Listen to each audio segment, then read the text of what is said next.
and tonight this gentleman will be making his network television debut. This is his most recent album right here. It's called Spirit of Love. We're very pleased to welcome Majek Feshek.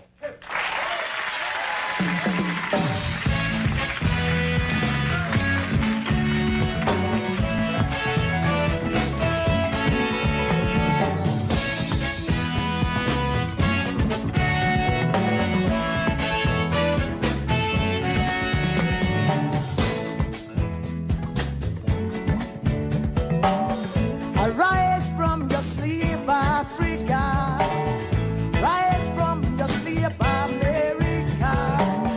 There's work to be done, Africa. There's work to be done, America. But if we unite, we will be free so long.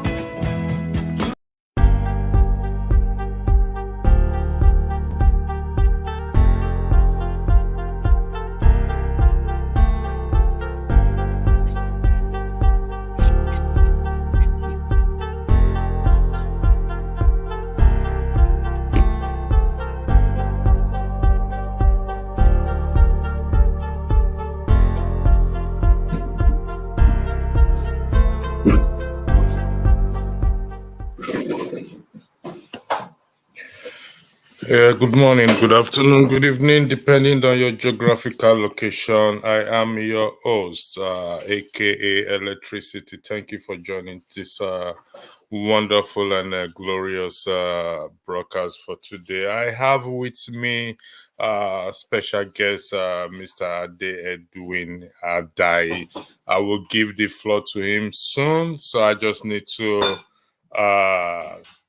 thank you for coming on the broadcast and for honoring the invitation. And this broadcast program is being heard in other YouTube platforms. And we're here to discuss the issue, or as the topic says, your organization accepting Hale's Peter Obi move to rally opposition leader. But before we continue, I will give you the floor, sir, to introduce yourself. I don't know, can you hear me? Yeah, I can hear you properly. Okay, thank you. I will give the floor to you to introduce yourself, and at the same time tell the audience about your organization, what they stand for. Thank you. The floor is yours, sir. Thank you very much. All right. Good morning. Okay, good afternoon here in Nigeria. Thank you so much for inviting me to have these discussions with your noble platform. My name is Adai Edwin Adai, a member of the People's Democratic Party, an ardent follower of His Excellency Alhaji Atiku Abubakar. I'm a member of the Presidential Campaign Council of the People's Democratic Party. Essentially, that is, the brief introduction that I can do at the moment, pending when you begin to roll out probably the, questions that I would like to answer. Thank you. Thank you very much for that. For that. Some of the viewers will soon join. It's 12 noon. It's 12:04 in Nigeria, and that will be 7:04 in New York.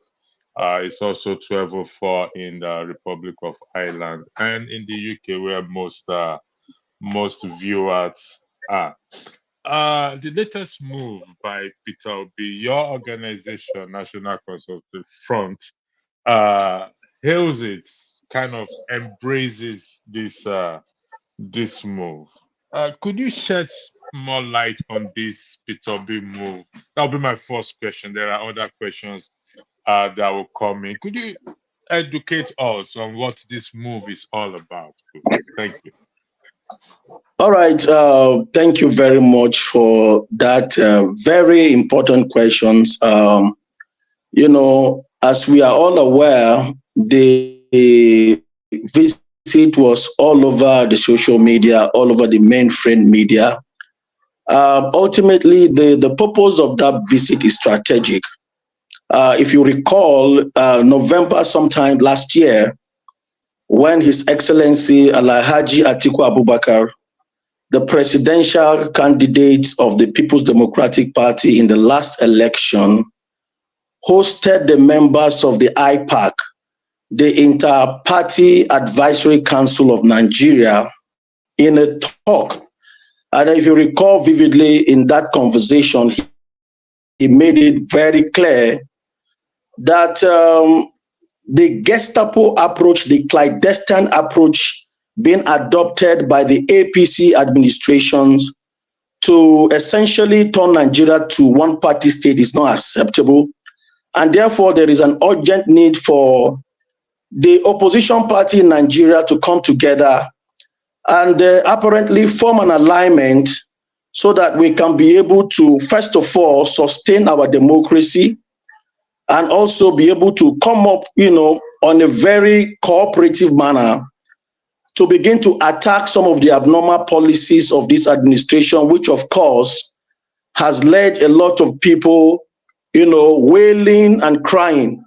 So I think it is the responsibility of the opposition party to hold this government accountable for their ill policies and program that is choking Nigeria seriously. And therefore, the major talk or the infusion or the need to collaborate is very essential at this particular point in time. And that is why you can see, in order to deepen the conversation, in order to also let Nigerians know that this thing is not just a mere talk, that His Excellency Alhaji Atiku Abubakar is very serious about it. You can see he hosted the presidential candidate of the Labour Party, which of course you know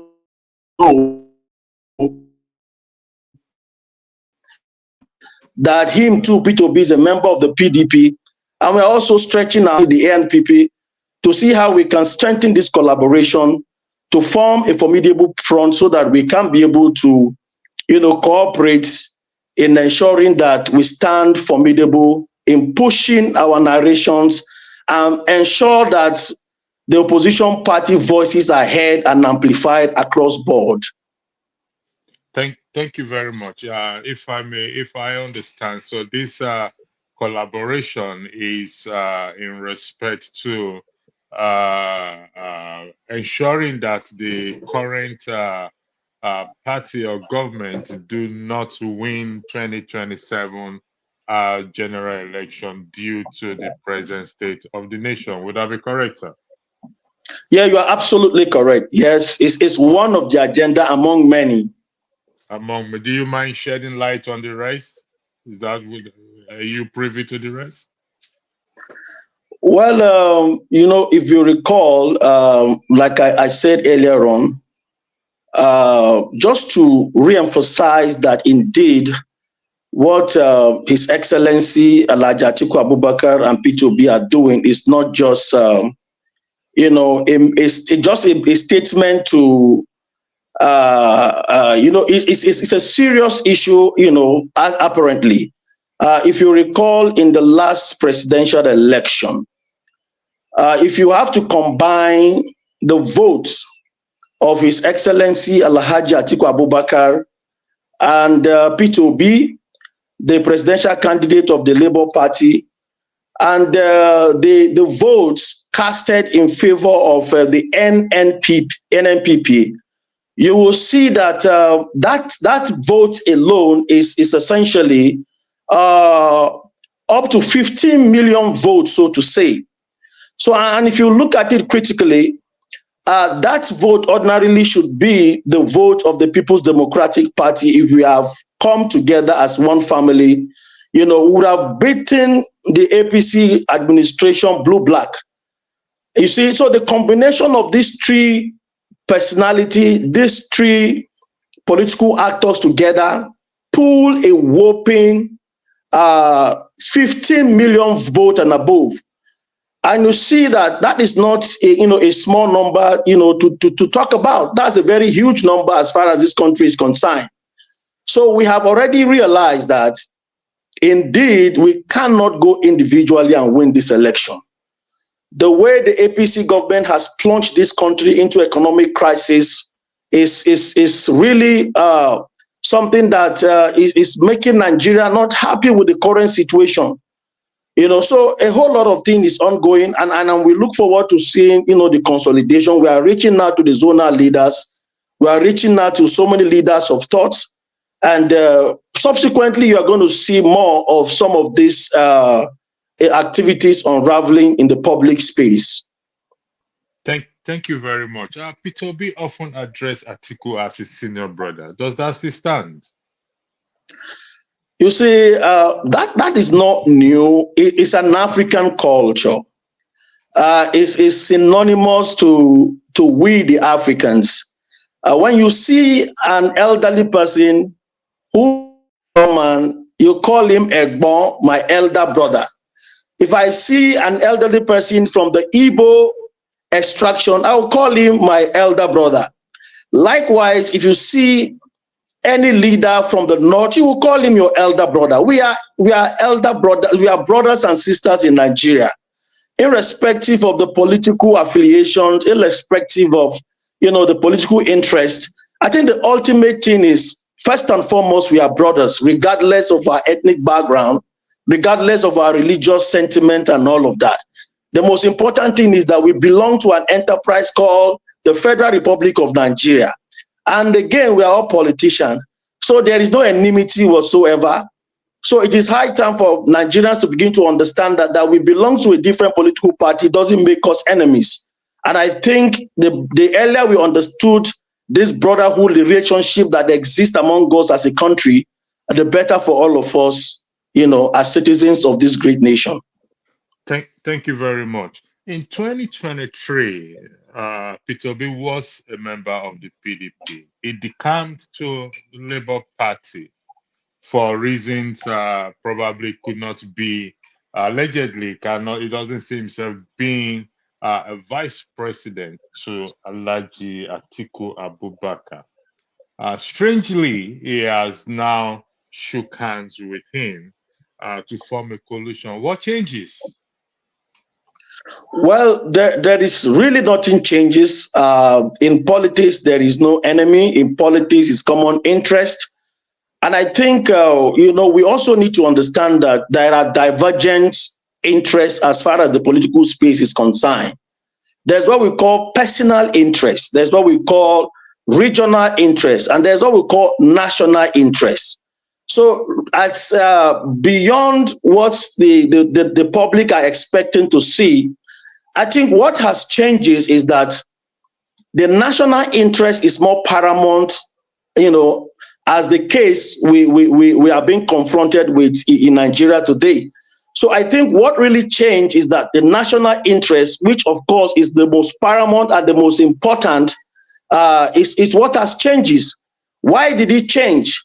If you recall that when this administration came in, a lot of expectation, even though we know that the vote that was allotted to them by the INEC, we know still is still under serious questioning, and when they came in, the first thing that this administration has done to the good people of Nigeria that voted him into power, was to remove the fuel subsidy. And then subsequently, he came up with the electricity hike in the tariff. So all of these things are policies that has a negative multiplier effect on the populist and the Nigerian, population at large.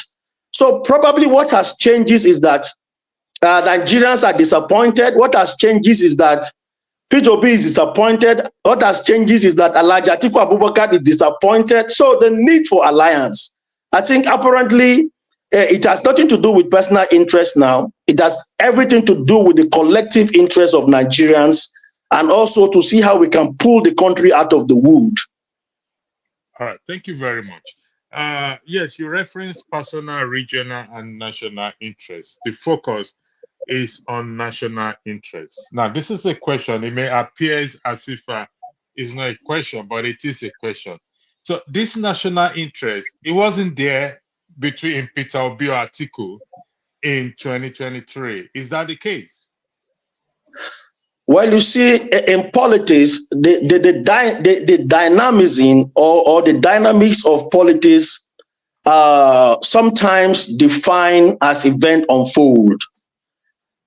You cannot say because my interest is probably might be regional today, and then tomorrow my interest might be personal, and then next tomorrow my interest will be nationalistic in view.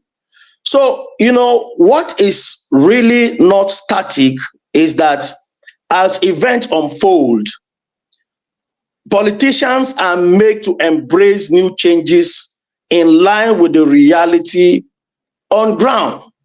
So whether what is playing out what had played out in 2023 is essentially different from what is playing out in 2024. So whatever you see right now is as a result of the new trend, is as a result of the new happenings in the political space.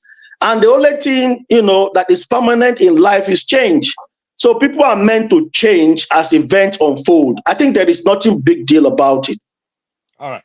Thank you very much. The current government or the current president did not hide his intention prior to the election and some of the policy is going to implement prior to the 2023-24 election. Does this not mean anything to Peter Obi and Atiku at that time for them to understand that this man means business? So if we allow him to gain power, as we can see today, what is happening in the country, things are going to get bad, from bad to worse, worse to rather terrible. Why did they not realize this national interest at that time? Because one, the current president said it is his turn to become president, meaning they are turning it to his own personal affair. Yeah, every one of them argues or says that they are going to remove the fuel subsidy. According to IMF news, the fuel subsidy has been reinstated. However, the price of petroleum product or petroleum is still very high. In fact, it seems there is no control over it. So this focus on national interest, and I'm going to highlight something to you. I don't know if you are seeing it. Could you confirm if you're seeing what is on the screen there? Are you seeing? Can you read it, please? Is it bold enough?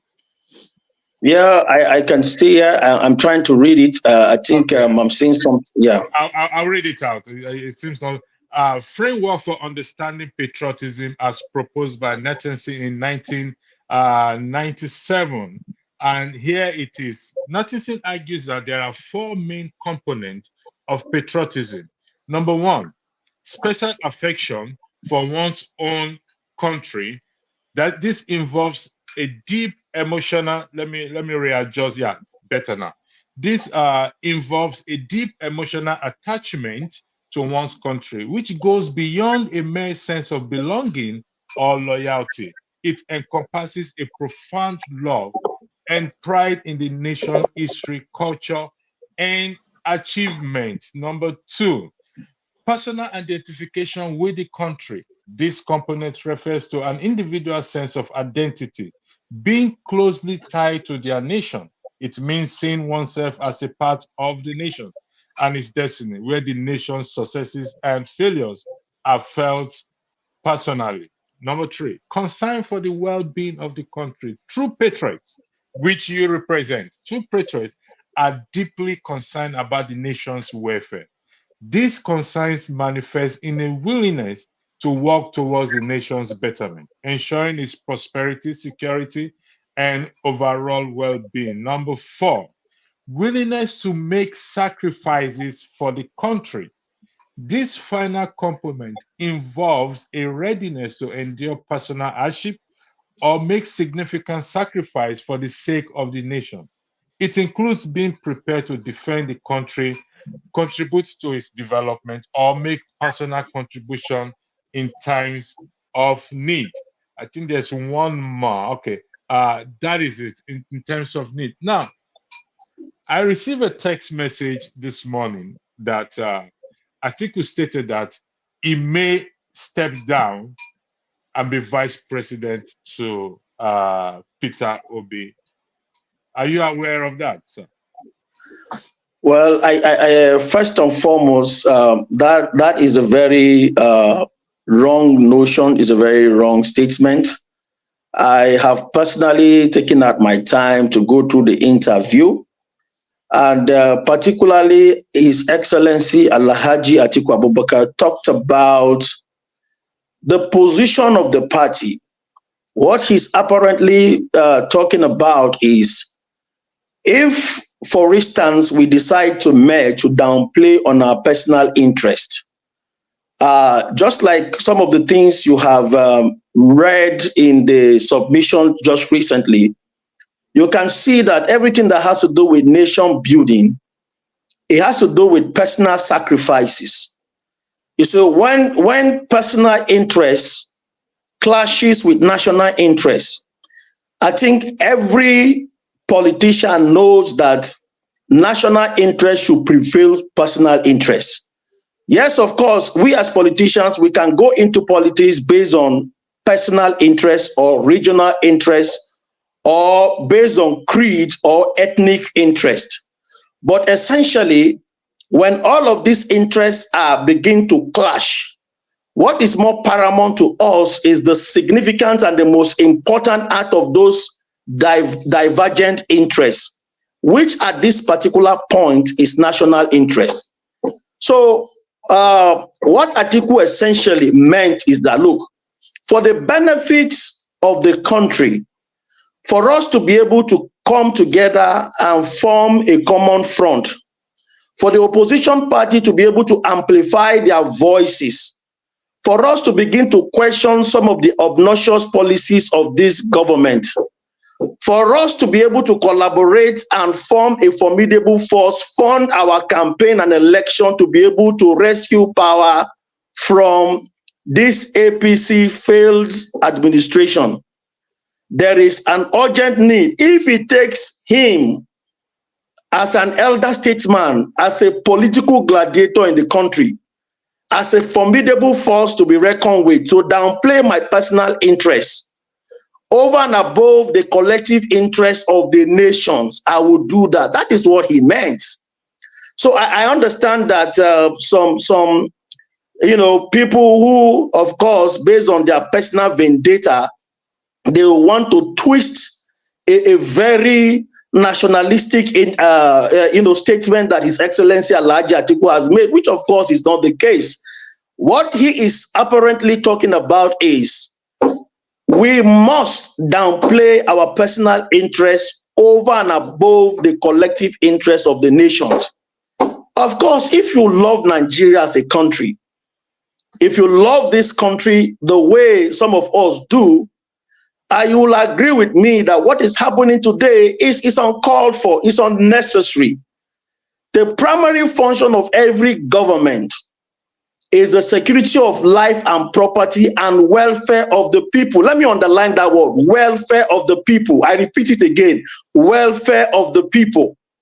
Now, the question I want to ask you is this: whether you are outside the country or not, is the welfare of the people guaranteed under this administration? The answer is no. People are hungry. Parents cannot sponsor their children to school.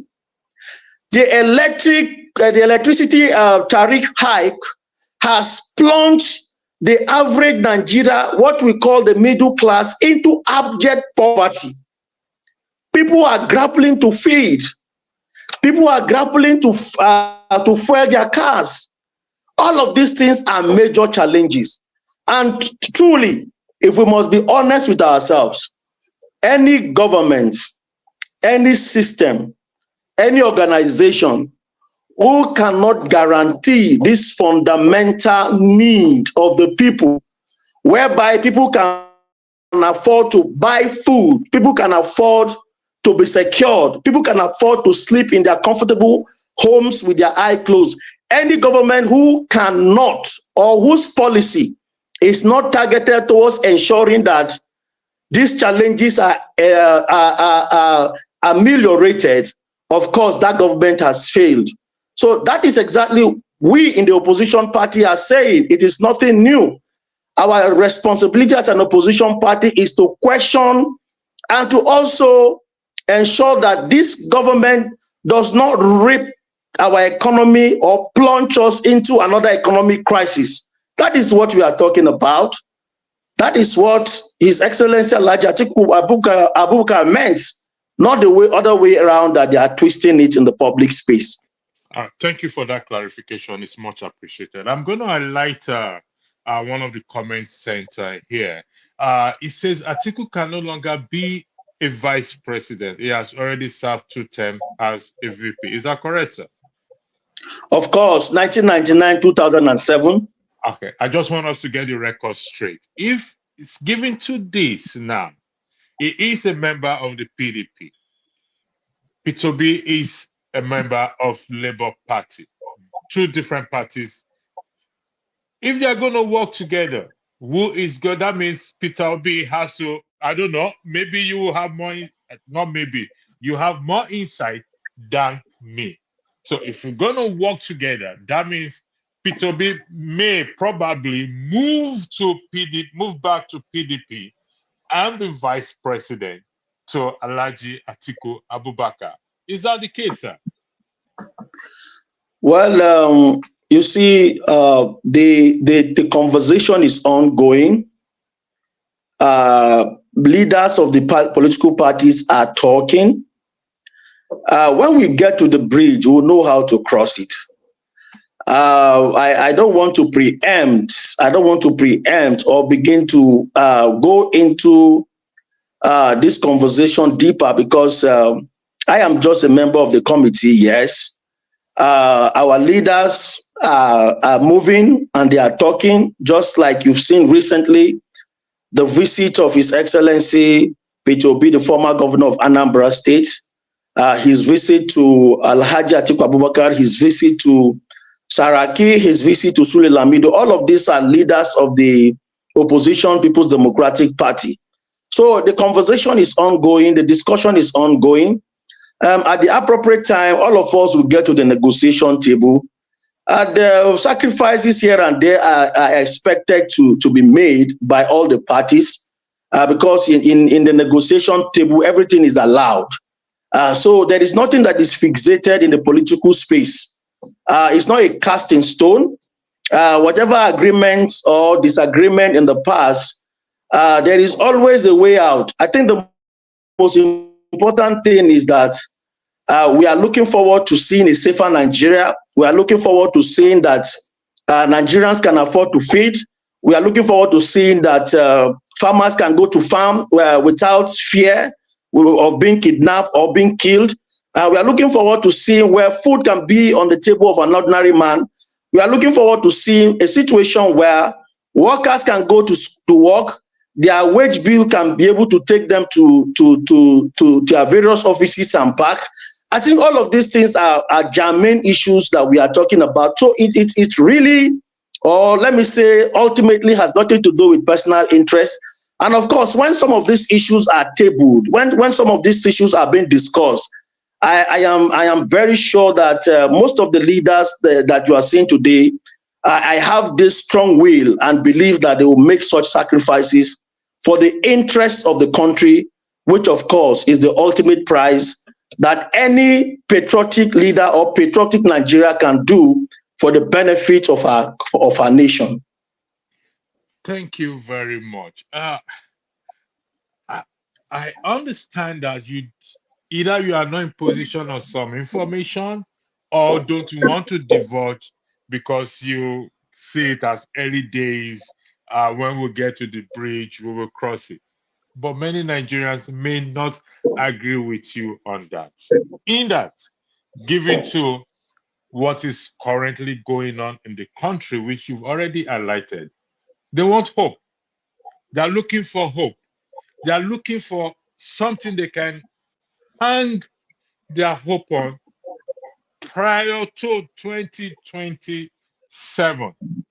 So if this information are held back, it's not beneficiary for the country. You did make a very important point that the priority of any government is the welfare of the people. Be concerned by as the welfare of the people be a priority to any government in the past 20-25 years? Well, thank you for that very important questions. Let me see this. PDP had 16 years of successful administrations, and plus and minus, if you look at this current administration of the APC, they have essentially spent what I would call 8 years, okay, let's say 9 years approximately.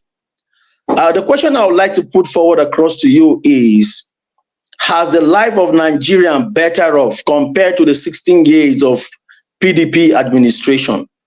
The truth of the matter is that we have never had it this worst. We have never had it this worst. We have never had it whereby the middle class, what I'm talking about, the civil servants, our military personnel, the armed forces of the Federal Republic of Nigeria, those who are operating in the micro and medium scale enterprises, we have never had it so bad. That's to tell you that the opposition party, if they come together, we have the best policy, we have the best program, we'll be able to come up with a very people-oriented social safety net that will help in cushioning some of these economic hardships that is being faced by the current, by Nigerians today. So the point I want you to note is that try to compare the PDP administration, because of course among the three opposition parties that are coming into merger, it is only the PDP that have tested power. So I think the Labour Party, who of course are very, a formidable movement today, and the Kwankwasia movement, who of course are making, deep push in the northern axis, they will agree with us. And don't forget that all of them are members of the People's Democratic Party.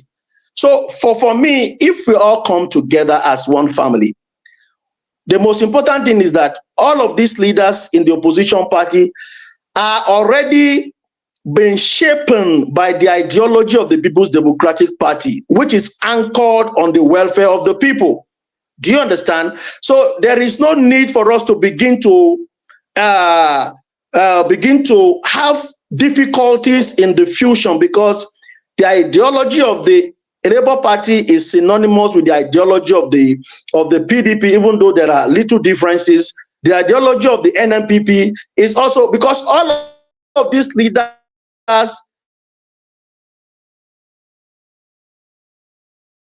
we've lost. Are moving with the Democratic Party. All right. Okay. Can you hear me? Yeah, I can hear you. I can hear you. Go ahead. The network seems. Okay. So all of these opposition leaders, there is one thing I want to tell our viewers, that all of these people are being shaped with the ideology of the People's Democratic Party. So it will not be out of place if we come together, reason together as one family, and begin to chant a way forward, that the primary goal will not be anchored on personal interests. The primary goal will be based on national interests, whereby the people of Nigeria, who of course we are there to serve, will maximally gain the dividends of democracy across board. I think that is our priority. Thank you very much. Again, I would like to thank you for accepting, honoring the invitation, and I believe I'll bring you back here again. Before I highlighted something on the screen, but I'm going to remove it to highlight something else again. Atiku cannot become vice president because of he's been vice president twice. Peter Obi said he's not desperate to become president, but to see what Nigeria works. However, here is a comment here that I want to highlight. Sorry, I just lost that comment now. Yeah, I got it now. Here it is. This person says that the best thing for Atiku and others should be to support Obi in the Labour Party. Else, Tinubu and his APC will continue with their bad governance. Let's not forget that Wike is still in the PDP. I understand, sir, respectfully, you don't have all the information. And if you do, you are not in the position to want to divulge this information. But in light of this comment I just highlighted now, don't you think this would be a better idea for Atiku, just for argument's sake, and others to give support to Peter Obi so that he becomes president? Is moving from, he has already preached from consumption to production. His record of integrity, regardless of our reservation about him, of integrity, transparency, accountability, equity, fairness. Don't you think that will move the nation forward and exhibit this patriotism we are talking about? This is just for argument purposes, because I understand you don't have all the information. We are not yet at the bridge. It's just for you to weigh on, please. Thank you. The floor is yours. Well, let me first of all thank you for that submission. Number one, there is something I want to let you Nigerians to know, or the world to know, if I will put it that way. Peter Obi has made his mark. He's a leader to be reckoned with. He has everything it takes to lead this country, no doubt about it. And don't forget also that we cannot downplay the influence, the experience of His Excellency Alhaji Atiku Abubakar. Both of them are formidable, highly respected leaders with experience in governance, with experience in policy making, with experience in managing the affair if given the opportunity to do so. But again, know that it is the populace that determines who becomes the president. There is no single individual that has what it takes to become the president of Nigeria. As events unfold, we are going to listen to the dynamics of the political conversation. We are going to listen to the views of the people. We are also going to listen. We are going to pay attention to the positions of all the opposition political party, and we are going to still look, because of course it's not just between Peter Obi and Atiku alone. Don't forget that this people belongs to a political party, and it is the responsibility of the political party to come up with the blueprints to talk about how the modalities will be. So narrowing this conversation to these two personalities, as good as that may sound, and I don't think you are doing justice to them, of course, because they are also members of different opposition party. For instance, the Peter Obi, for example, he has to talk with his people. He has to convince his political party, and then likewise with Atiku, he has to convince his people. He has to convince his followers. He has to convince his political party to see that the only options we have as an opposition party is this infusion. I don't want to use the word merger. It's for us to come together to collaborate and push this thing forward. Don't forget, the way the institution of government, the way their predisposition is today in Nigeria, you agree with me that when you are the president of Nigeria, what it ultimately is making some of us to view it is like the entire institution of government worked in favor of the party in government. And of course, as an opposition party, what we have as our major strength is the people. And we don't want to take the people for granted. So, essentially, for us to make any headway, we must listen to Nigerians who are the major voters. So it is not just about personality or about the interest of P2B or the interest of Atiku or whatever the conversations is being played in the social media platform. No, it's beyond that. Ours is to, first of all, look at all the critical stakeholders that are involved, engage with them, convince them to see that the only way out, and I want to repeat, the only way out is for all the opposition party to come together.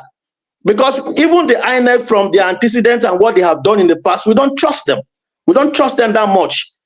From the report, you know what is playing out today. Even the security agencies, we need to do a whole lot of work to reorientate some of these people while we are going into the 2027 election. So there is a whole lot of work in our hands. And all of these things require collaborations. All of these things require, people coming into the negotiation table with a free spirit, downplaying personal interest, to see that the overall interest is to see that we as a people were able to come together and push this government who wants to literally kill everybody before even the 2027 general election. And we will not accept it. We are not in conformity. We will fight it. And that is exactly what we are doing. Thank you very much. You said we've never had it this worse. Have we had it better at any time, sir? Has there been any time Nigeria have had it better on a very comical and emotional sense? Have we ever had it better? You see, Nigeria is just evolving. Don't forget that our democracy is just 20-something years. The only thing that is required or that is expected or that is permanent is change. And therefore, we are evolving, we are developing, people are learning, people are growing, people are connecting. And even the political party are learning more approaches and learning new pathway in party management and administration. So all of these things are evolving. Things are getting better. So of course, we are not, there yet. But I can tell you that we are growing, and we are very optimistic that if not that these present administrations have, taken us back, we would have crossed, some of these things. And, when the policies are harsh, when people cannot, afford, the common thing that is required for livelihood, I think is very appalling. And of course, we are growing, and for me, we'll get it better, and we will scale through this, very hurdle. Thank you very much. This will be my final question, except I go to the comment section. You did state that the populace determines, which is the supporters, determines who sits there or not. But that was not the case in this 2023 general election. We will not go into that. Peter Obi commands a lot of supporters. How do you think this coalition will sit with them? Because most of them, or don't let me use most of them, some of them are not necessarily Labour Party members. And they are die-hard fan of Peter Obi. In fact, on the comment section, someone said, is Peter Obi or nothing? How do you think he's going to sell this to his fans who don't want any other person except Peter Obi? And given to rumors of allegations against Atiku, even though none has been proven, how do you think he's going to sit with them? Do you think they will embrace him, or they will turn his back on him and probably give their support to Sowore? Now, I don't know if Sowore is one of the players in this coalition. I would doubt it, but I yield the floor to you to answer the question, sir. Thank you. All right. There is one question I would like to ask. Is it about individual or about the nation? The followers of, the followers of P2B, the question is, what do they really want? Why did you think that P2B gained this maximum support from members of his political party, and especially the younger generation? The answer is simple. Nigerians are tired. The rate of unemployment is very high. People cannot afford the basic needs. And so it is not just about individual. It's about what the country has. The country, we are living in a country where we have an arable land that is not properly explored. We have oil, money is being generated, and we are not seeing the impact in our economy. The question also that most of these people need to understand is that it is beyond one individual. It's about the people. So the agitation really is about what can be done in governance that will trickle down, that will ensure that the basic need, the basic human need that Nigerians wanted, they should be able to meet. So I think, yes, some of them will know that, look, it is not just about Atiku or about P2B. And that is why I said all these people need to be properly educated, to be properly informed. They need to also understand that the national interest is just beyond any individual. So we must downplay all of this blind followership, irrespective of the fact that these two major leaders has what it takes. I strongly believe that if you give the country to Atiku, he will lead it well. And I also believe that if you give the country to Atiku, he also lead it well. So these people have already been tested. It's up to the people, or it's up to the voters to look, among the various choices, to choose any of them that will better the lives of Nigeria and also improve on our economy and also improve on the security situation in the country. I think that is the most fundamental. So this issue of blind followership is not necessarily what we are looking forward to seeing. It's about how do we improve the livelihood of a common man. I think for me, that is the most important point, and that is what all these followers of Atiku or P2B should look forward in seeing. It's beyond personality. It's about Nigeria, about the welfare of the people, about the security of our lives and property, about bringing forth the right policies to see that we turn this country into the economic hub of the entire continent of Africa. Thank you very much. You said our democracy, we are evolving in our democracy. I'm trying to how these seats were evolving in democracy is about government of the people, for the people, by the people. That is the simplest definition of democracy. This last 2023 election, to which also I was also involved, also voted in this past election. The people's will were not respected. The past election was the first time I see many Nigerians came out to vote en masse, wanting a change. So when you say our democracy, we are just evolving, given to the calibers of Nigerians we have even around the world, holding key positions. Where I am currently, the local election is coming up, and I can see few Nigerians contesting for what? For this local election. Some of them were born in Nigeria before they traveled to Europe, and some of them were born in Europe, but they still maintain their Nigerian identity. So if we say our democracy is still evolving, is it the case, or is it the case of wickedness, like you rightly said, that this current government, the hardship, it has put Nigerians into? Tinubu was governor of Lagos State 2 terms. He has held key position as well too. So how should that be? What do you base it on, that our democracy is just, we are evolving in this democracy, given to the caliber? Atiku has been 2 times a vice president.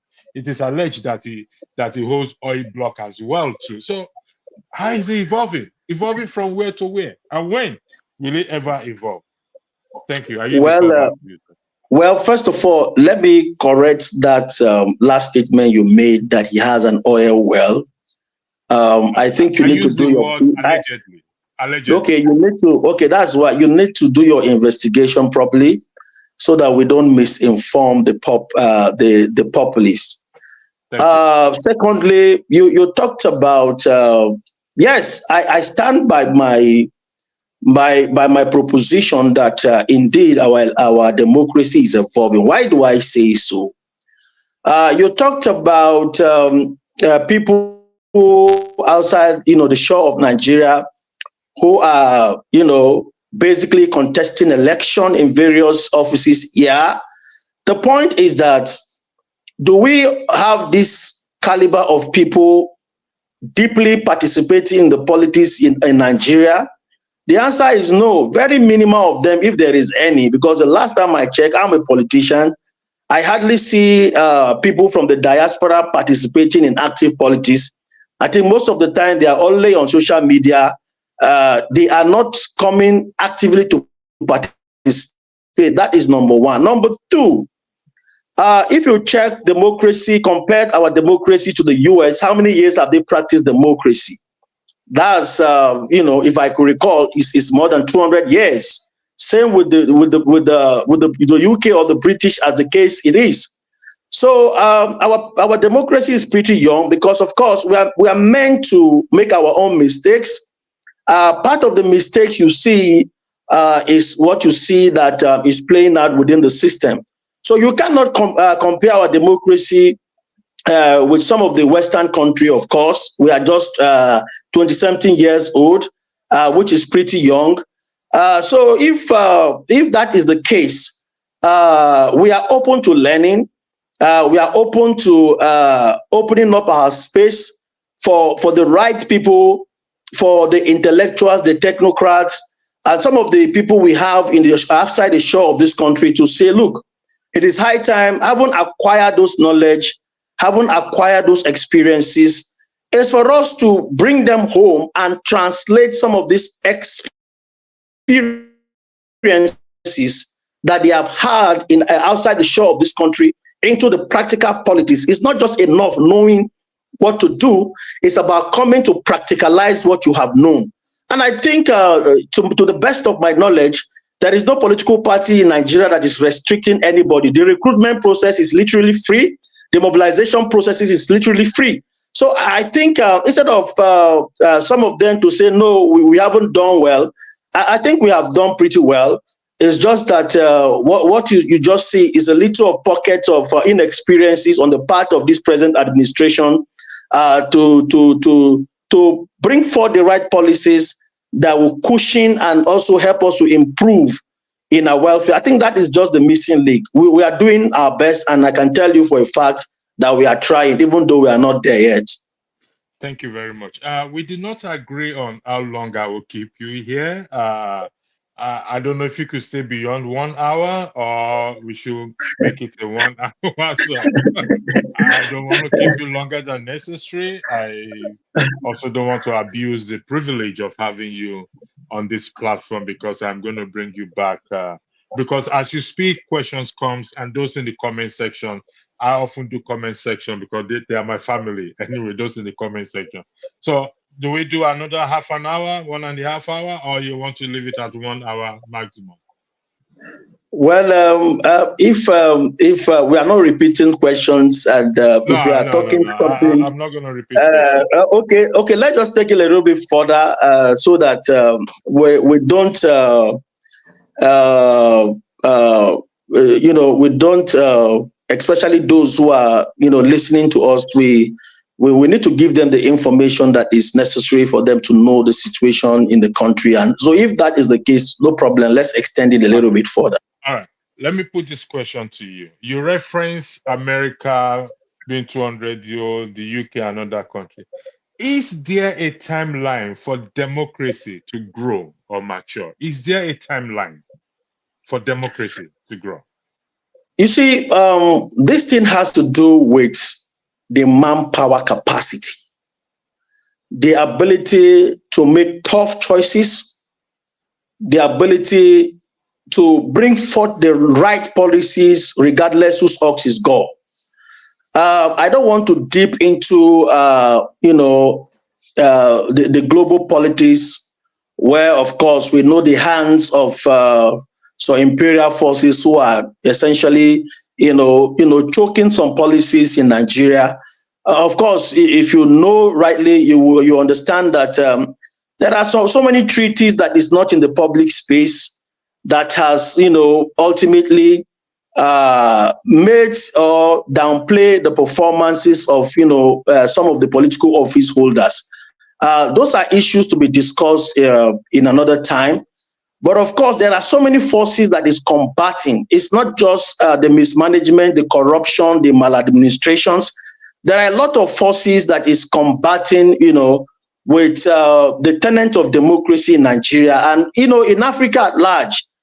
So if you are following the stories, you will hear some of the stories playing out in some African countries whereby they are complaining of some imperial forces and some things that has to do with choking policies that was originally meant to better the lives of the people of such country. So for me, yes, we are evolving, and that is why the issue of leadership recruitment process is very paramount in this country. We need the right leaders. It's not just about saying, okay, this person is good or this person is bad. It's about ensuring that we elect the right people who understood the problem of the country, who can tackle the problem from the root. So I think all of these things are issues that we are grappling with in the country. Don't forget that we are still developing as a country, and therefore there are so many things that we are grappling with and here and there. So it takes time for all of these things to fizzle out. It takes time for us to fight them. It takes time for us to to deal with some of these issues. And so in due time, and I think that the good thing is that the consciousness of Nigerians are building up, the courage of Nigerians are building up, and the knowledge is increasing day by day, and questions are being asked. So at the appropriate time, I can tell you that we will get it. We are not there yet, but we are in the process of getting it right. So yes, our democracy is developing. And I think in due time we'll get there, by the grace of God. Thank you. We will stop at 1 hour, but I need to put this.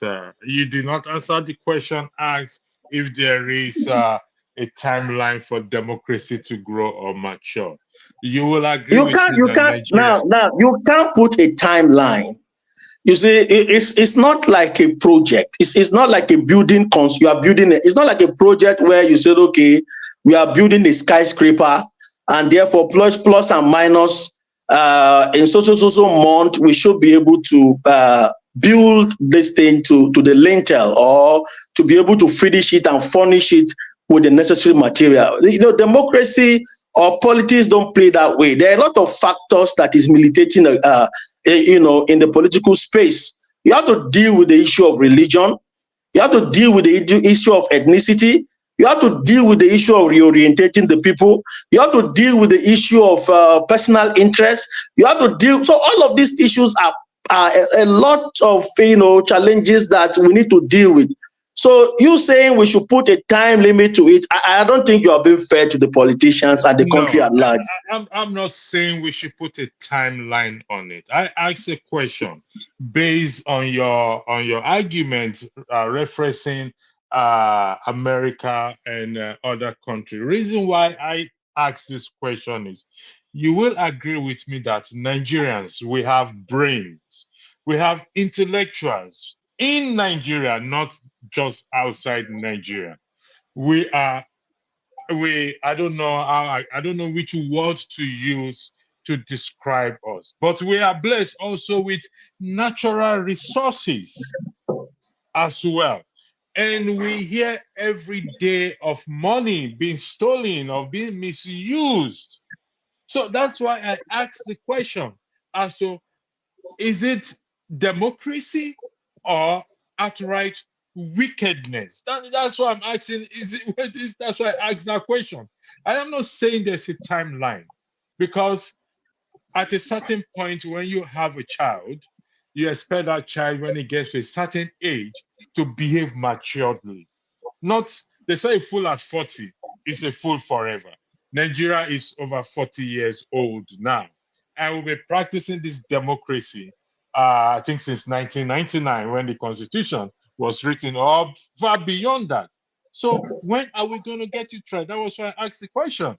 Is there a timeline for democracy to grow and mature? Well, I would like to address this question this way.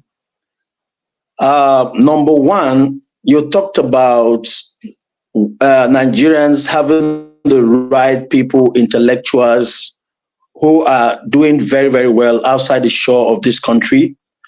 The question I would like to ask is that how many of them are in Nigeria today trying to brace the challenges, trying to imbibe the patriotic spirit and say, look, regardless the harsh policies of government, regardless, the monkey or the difficulties of the political terrain, for the purpose of patriotism, for the love of my country, I will leave my comfort zone and then come to Nigeria, brace up the storm, and see that we push this country deliberately into the place that we're expecting it to be. You see, leadership is more paramount when it has to do with governance. It is the people that change the system. The system cannot just change itself. So we need the people with high moral capability.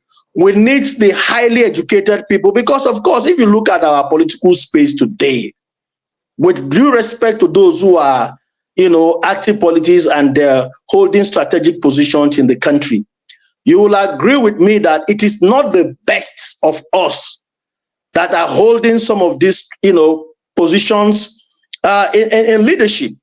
And this thing has to do with, number one, we need to reorientate ourselves. The good thing is that the consciousness is growing rapidly, but we are not there yet. Until we begin to see the right people, until we begin to come up with the policies, the right policies, and downplay money politics.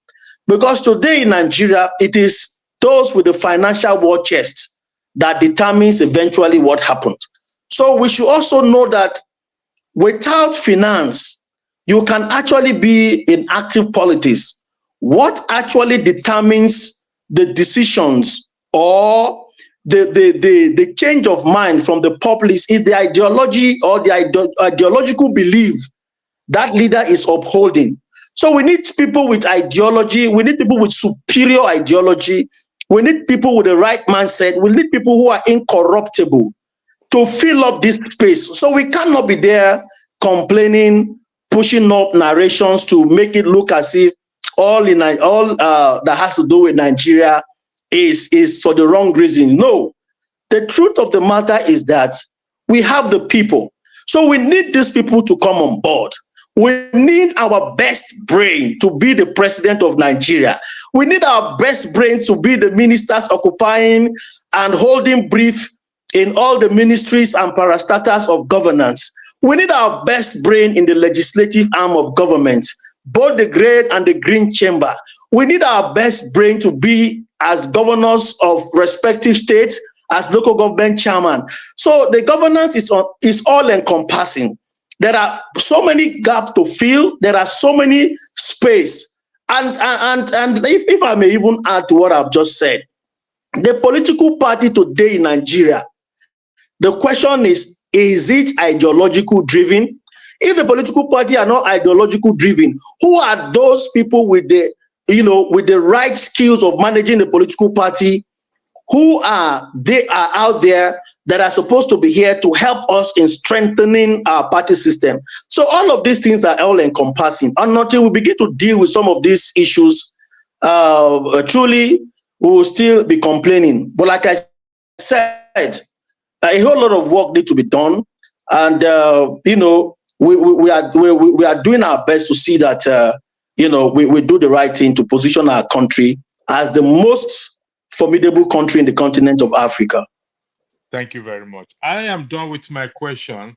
I have two questions from the audience. Do you like to take them from the viewers, because we are here because of them? The first one is highlighted already.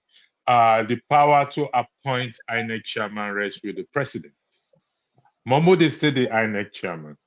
Given to what happened in this past, what do you think will happen in 2027 if Mahmoud is still there. Even if it's not Mahmoud there, Tinubu has the power to appoint INEC chairman. How do you think it's going to play out in the next election? Well, I think that is a very, very important question. I don't know who asked that question. I think I'm seeing the name Blessing. I think that's the person okay. is Blessing. Okay, I don't know if it's a male or female.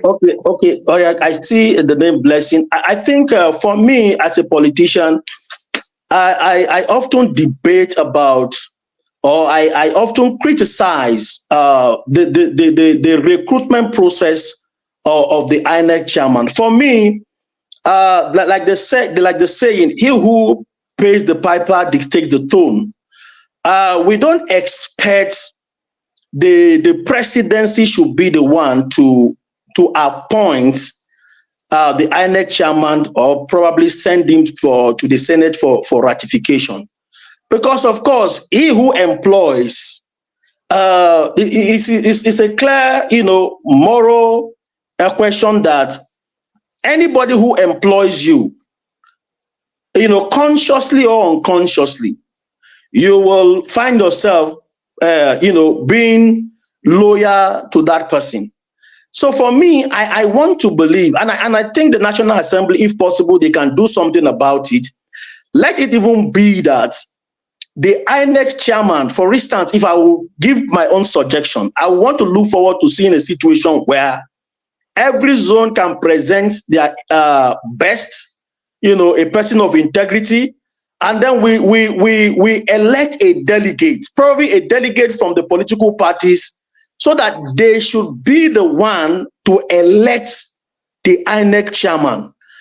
In my own view, I don't want to, agree with the philosophy of the INEC chairman being appointed by the presidency. So if going forward, if it is something that we can go and do some kind of constitutional amendment, or take such matters to the public space and approach the National Assembly for it, I think for me it's a welcome development. Let Nigerians be the one to elect INEC chairman, and then probably, subject it to the National Assembly for ratification and all of that. So the issue of allowing the president to be the one to elect, and that is why we are seeing all this abnormality in our institutions. And that is why today you see that an INEC is declaring a result of an election in the middle of the night. And that is why even after the declaration of the election, they are citing technical glitches. That's the reason why they've not been able to upload the same result that they have collated, to their portal. All of these things are issues that, Nigerians need to talk about. So I think that is a very important question. I think for me, Nigerians should be the deciding force. We should be the one to elect the INEC chairman. Let us even elect, maybe through a delegate process, where political parties or members of the National Assembly, in my view, to be the one to elect, the INEC chairman, not the other way around. Because as the saying goes, he who pays the piper will dictate the tone. We cannot expect the president to elect the INEC, or to appoint the INEC chairman, subjected to ratification from the Senate, and we're expecting the INEC chairman to be fair to us. That is something that we need to take it up as Nigerians, and that is what we need to approach the National Assembly for. And probably if they're able to do that before the subsequent election, it will be a welcome development, and probably it will be a win-win for all of us as citizens of this country.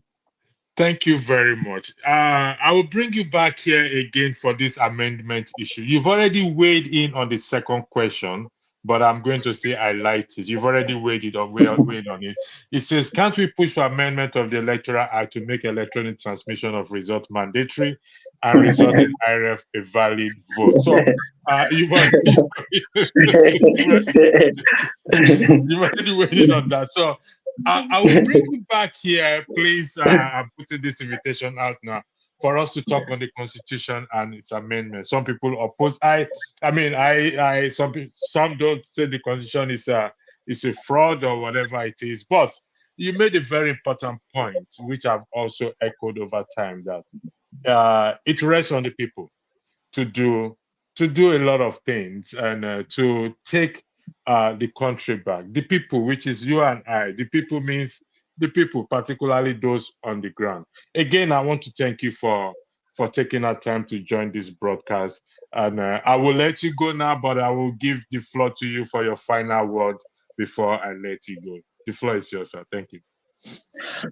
All right. On the final note, you see, we are being confronted with a very difficult situation as a country. And sincerely, as a patriotic Nigeria, as a nationalistic in view, my parting word would be that we should downplay on religious politics. We should downplay on ethnicity politics. We should downplay on regional politics. I think the country belongs to all of us. The country is ours. If Nigeria is good, it's good for everybody. If Nigeria is bad, it's bad for everybody. So going forward, let us see how we can collaborate more, unite more, work together. The issue of trying to divide us along religious, ethnic lines should not be the point. This country, the poverty you are seeing that is, prevalent in Nigeria today does not know a Yoruba man, or does not know an Igbo man, does not know an Hausa man. The poverty or the hardship does not know whether you are a Muslim or you are a Christian. And these are some of the mundane things that is, that essentially becomes like the deciding force in our political decision making. So I think for me, we should downplay all of this sentiment and see how we can support a competent leader, a tested leader, those who have proven over time that they are people of integrity. It is not just about the money. It's about who can deliver the dividends of democracy to the people of Nigeria. And I think if we have that in view and we work towards the collective interest of ensuring that the best are the ones we elect into critical position of leadership, the better for this country. Again, Mr. Adai, Edwin Adai, I would like to thank you once again, and I will let you go, and I will reach out to you on the usual format, and we will come back here again sooner than expected. So please leave your calendar or your diary open for me. Probably put my name on your everyday in your diary that I can call for you at any time. Thank you and have a lovely weekend, and my regards to the family. Thank you very much. Thank you for having me. Thank you for having me. Yeah, my people, we are here. We thank our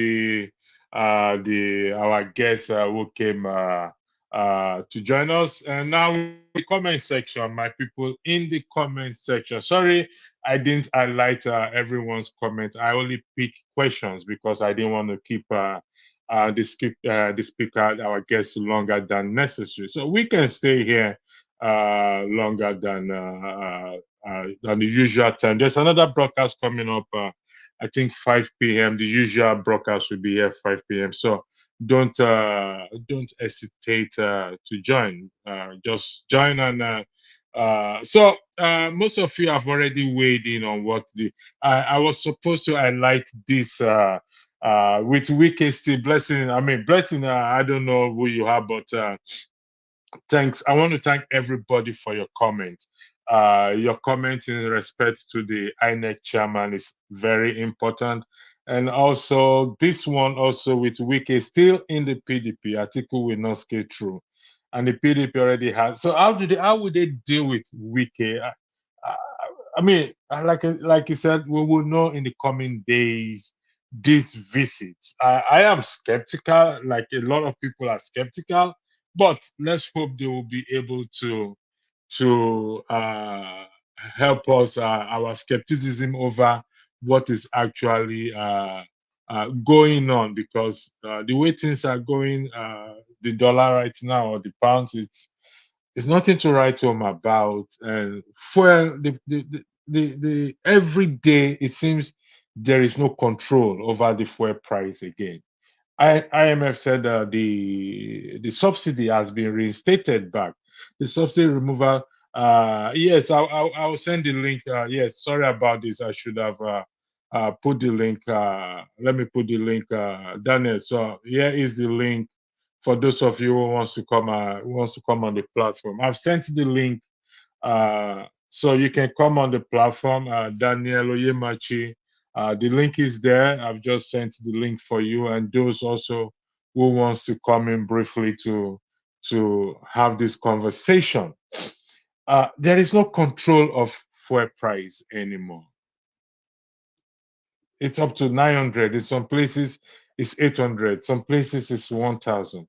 And the fuel subsidy has been reinstated. If the fuel subsidy has been reinstated, why is the price still high? Mr. Revolution, you are done. Madman Dan. Thanks for joining. Anyway, the floor is yours, Dan. I believe you've been watching and listening in the background. The floor is yours. Go ahead. Yeah, respect, Mr. Electricity. And I was just listening to the brother. You asked him very serious questions, which I'm very happy about. But sometimes he answers properly. Sometimes he tries to force you to understand him, which is the system that we are asking about. You see, this P2B, I just want to comment on P2B going back to Atiku.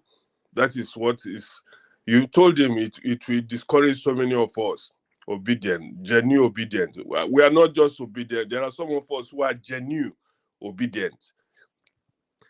I will just say like the dog going back to his vomit.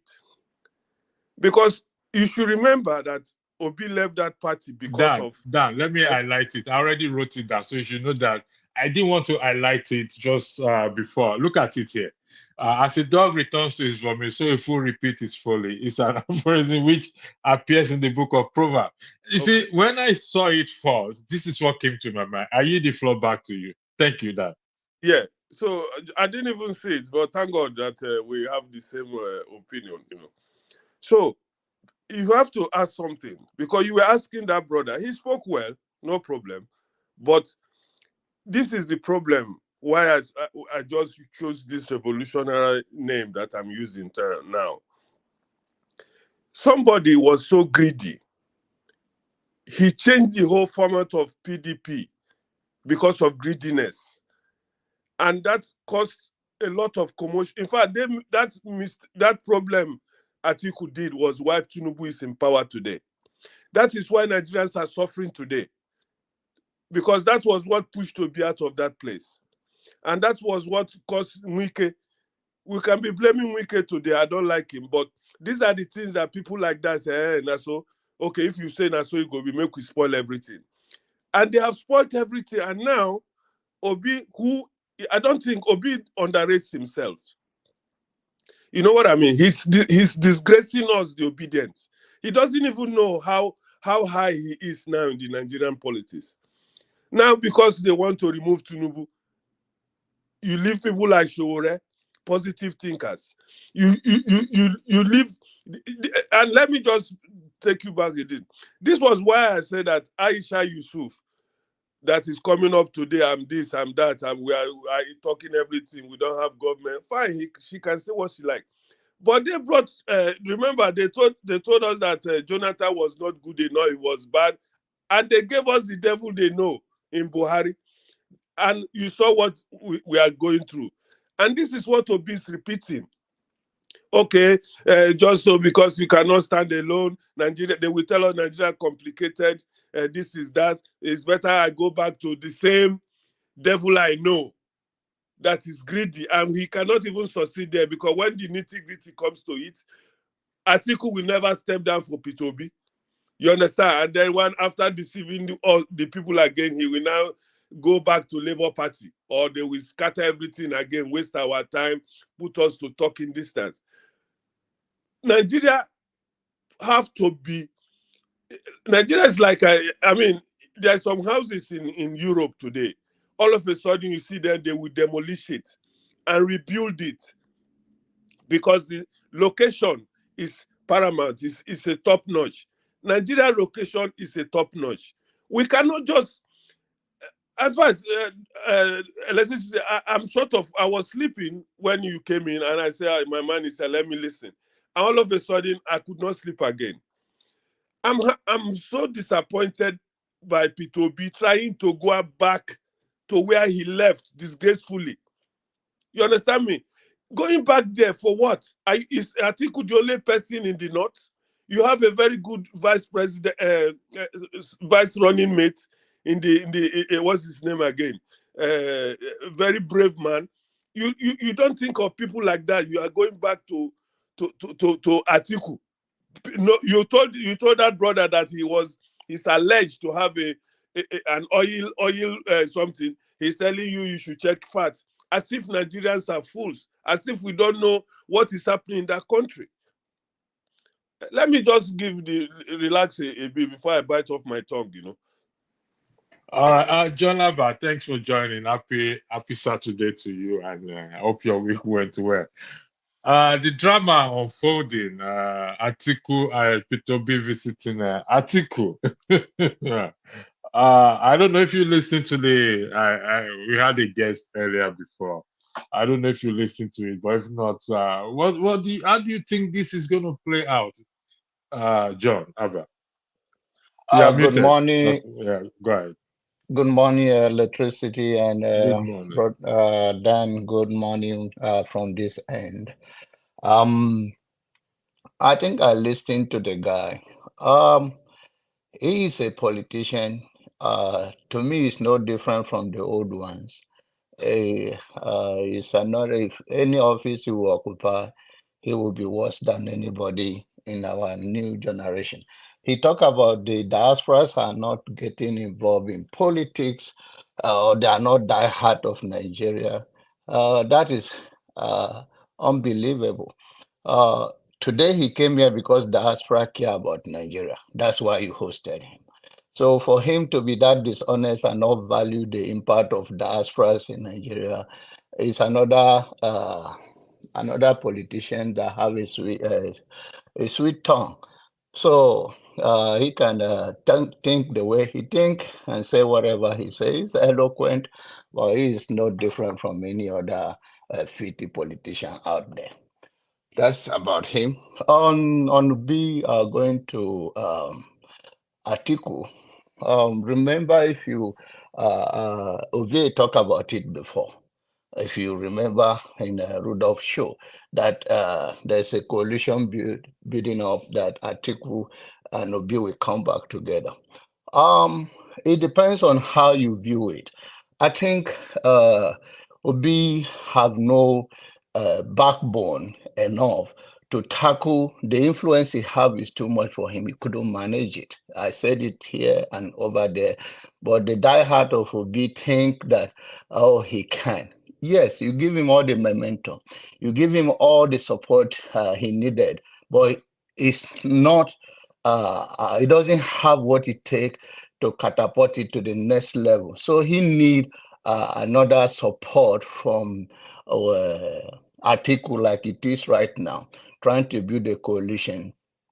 It's a normal politician style of weighing where he's going because it's no different. If it is someone like Sowore, for instance, Sowore have no alliance with such people. He's very straightforward. He will use it, he will use this energy that given to Peter Obi, he will take it to the next level.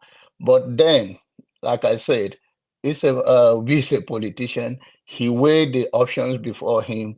He see his strength. He know what he can do and what he cannot do. His supporters are terribly overwhelming him. There's so much momentum that he himself doesn't have. So he has to do what he has to do, and that's why he went to Atiku because he has know what he doesn't have what it takes to push through. It's not aggressive enough.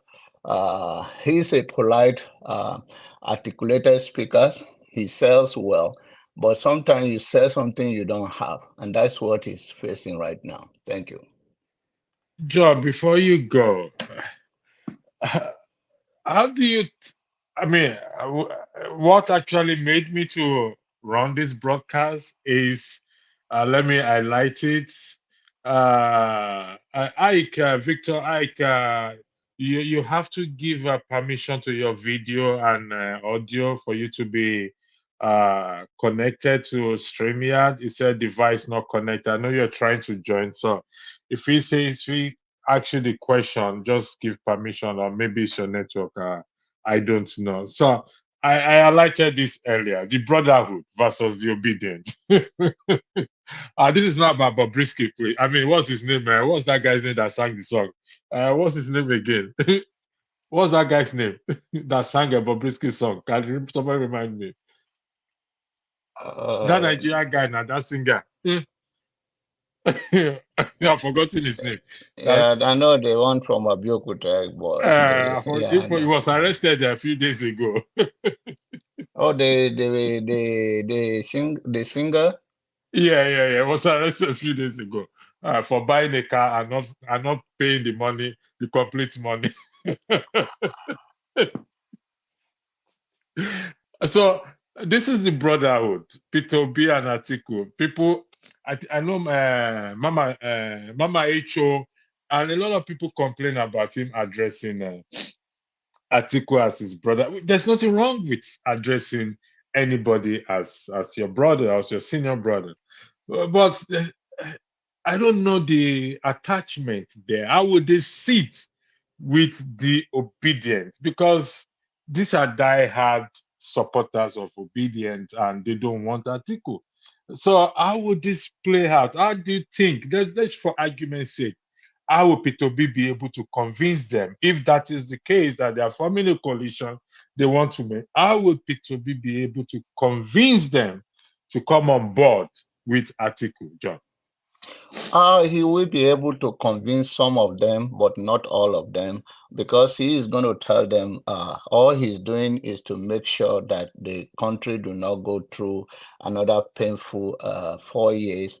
And he believes that Atiku and him and any other person will be a better choice for Nigeria. Peter Obi is a good seller. He will sell it, and there are so many of his followers that will not buy it, but there are also many that when he sell it the way he will sell it, they will believe him.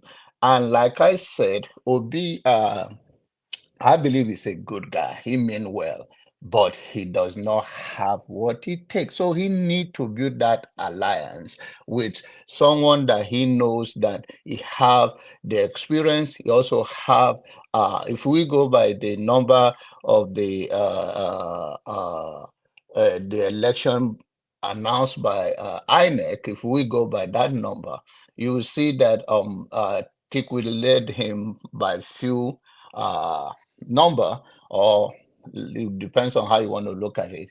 So he understands that the only way he will push through is to go to a very familiar name like Tiku, because sometimes the reason why politician does what they do is how did the Nigerian people accept you? And I want you to know that there are a lot of diasporas who push Obi message to them in Nigeria, that Obi gain that momentum. And that momentum is still on his side. And I think he will sell it well when the time comes. All he need to tell them is that I'm telling you that we need this to deliver Nigeria from this direction. These 4 years of Tinubu will be terrible for us. And they will, John, he will sell it's it. not yet 1 year. 4 years is too far. It's just No, I mean, we are talking about the next election. We are not talking about for whatever it is that he's going to spend 4 years. He's already in the office, right? Is that what I'm saying? Is the first year is already terrible. Imagine the next 3 years. Exactly. So he will sell it well for them, and they will buy it. And the other thing is that the only thing I take from this, your speaker, who in many other ways I disagree with his view or his own politics, is that he says that Nigerian is still young in democracy. Yes, yeah, it is. But then where you stop is where your children start from. So if he's going to compare our democracy of 20-something years, and he do not understand that the 200 years plus, you do not go back to start from all over. We learn from the others, and then we make a better choice. So for him to think that we have to be that 200 years before we do well or compare us, then that is not progress. Progress means where I stop, someone else start from there. My years, they stand on my shoulder to grow up. So for him to compare that, oh, we are young, yeah, we know we are young, but we have seen many things that we could have done better that we do not do it. And nobody is taking responsibility than to give excuse that we are young. Thank you very much, Jonathan. I'll come to you, Dan, but Sid, thanks for joining me. This is democracy of a thing. I push on it a lot with him. That I mean, comparing. Thanks for those who reminded me of Portable's name. Portable, that's his name. That sang the Brotherhood for Bobrisky. Yeah, thank you Brotherhood very to much. brotherhood, sisterhood to sisterhood. So that is what is unfolding now. The Brotherhood appears to have a stronger hold, even in politics, in Nigerian politics, and they don't hesitate to come together. Do you think, in your own opinion, Sid, I don't know if you listen to the speaker, Yeah, I that listen to this brotherhood of a team will sit with the obedient. That is the key thing. That is the key issue here right now.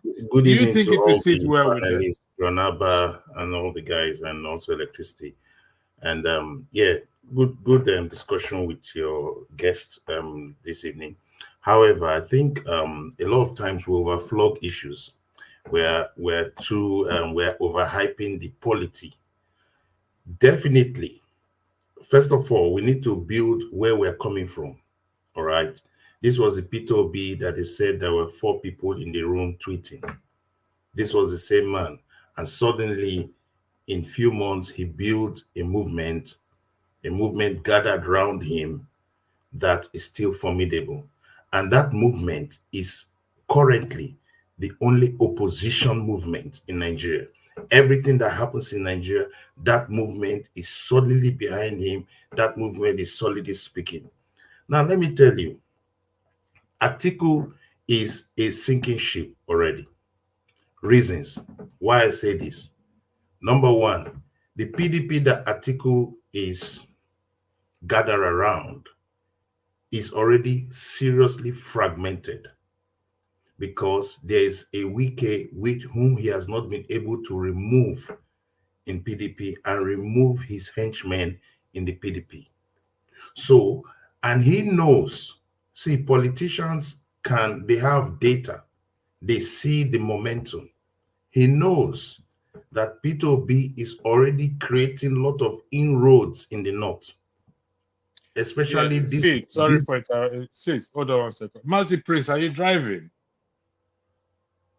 I think he's driving. Yes. The policy says you can't drive and be on the platform. So I'm going to remove you. When you park, then you can rejoin, please. Sid, apology. The floor is back to you. No worries, that's fine. So Peter B is already creating inroads in the north. So Peter B is the beautiful bride.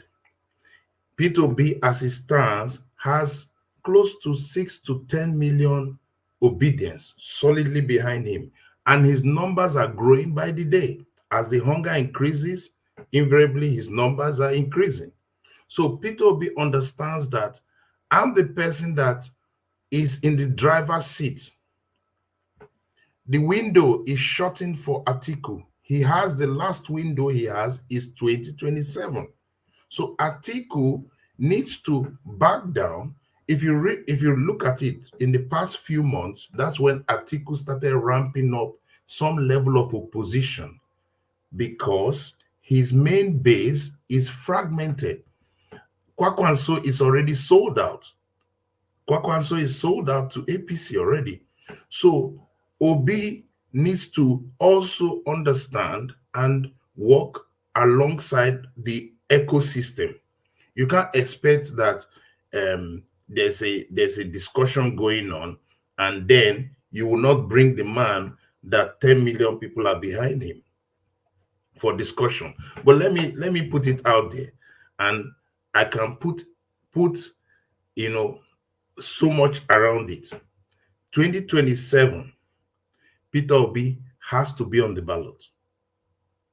That's it. That's a tricky situation. Peter Obi has to be on the ballot.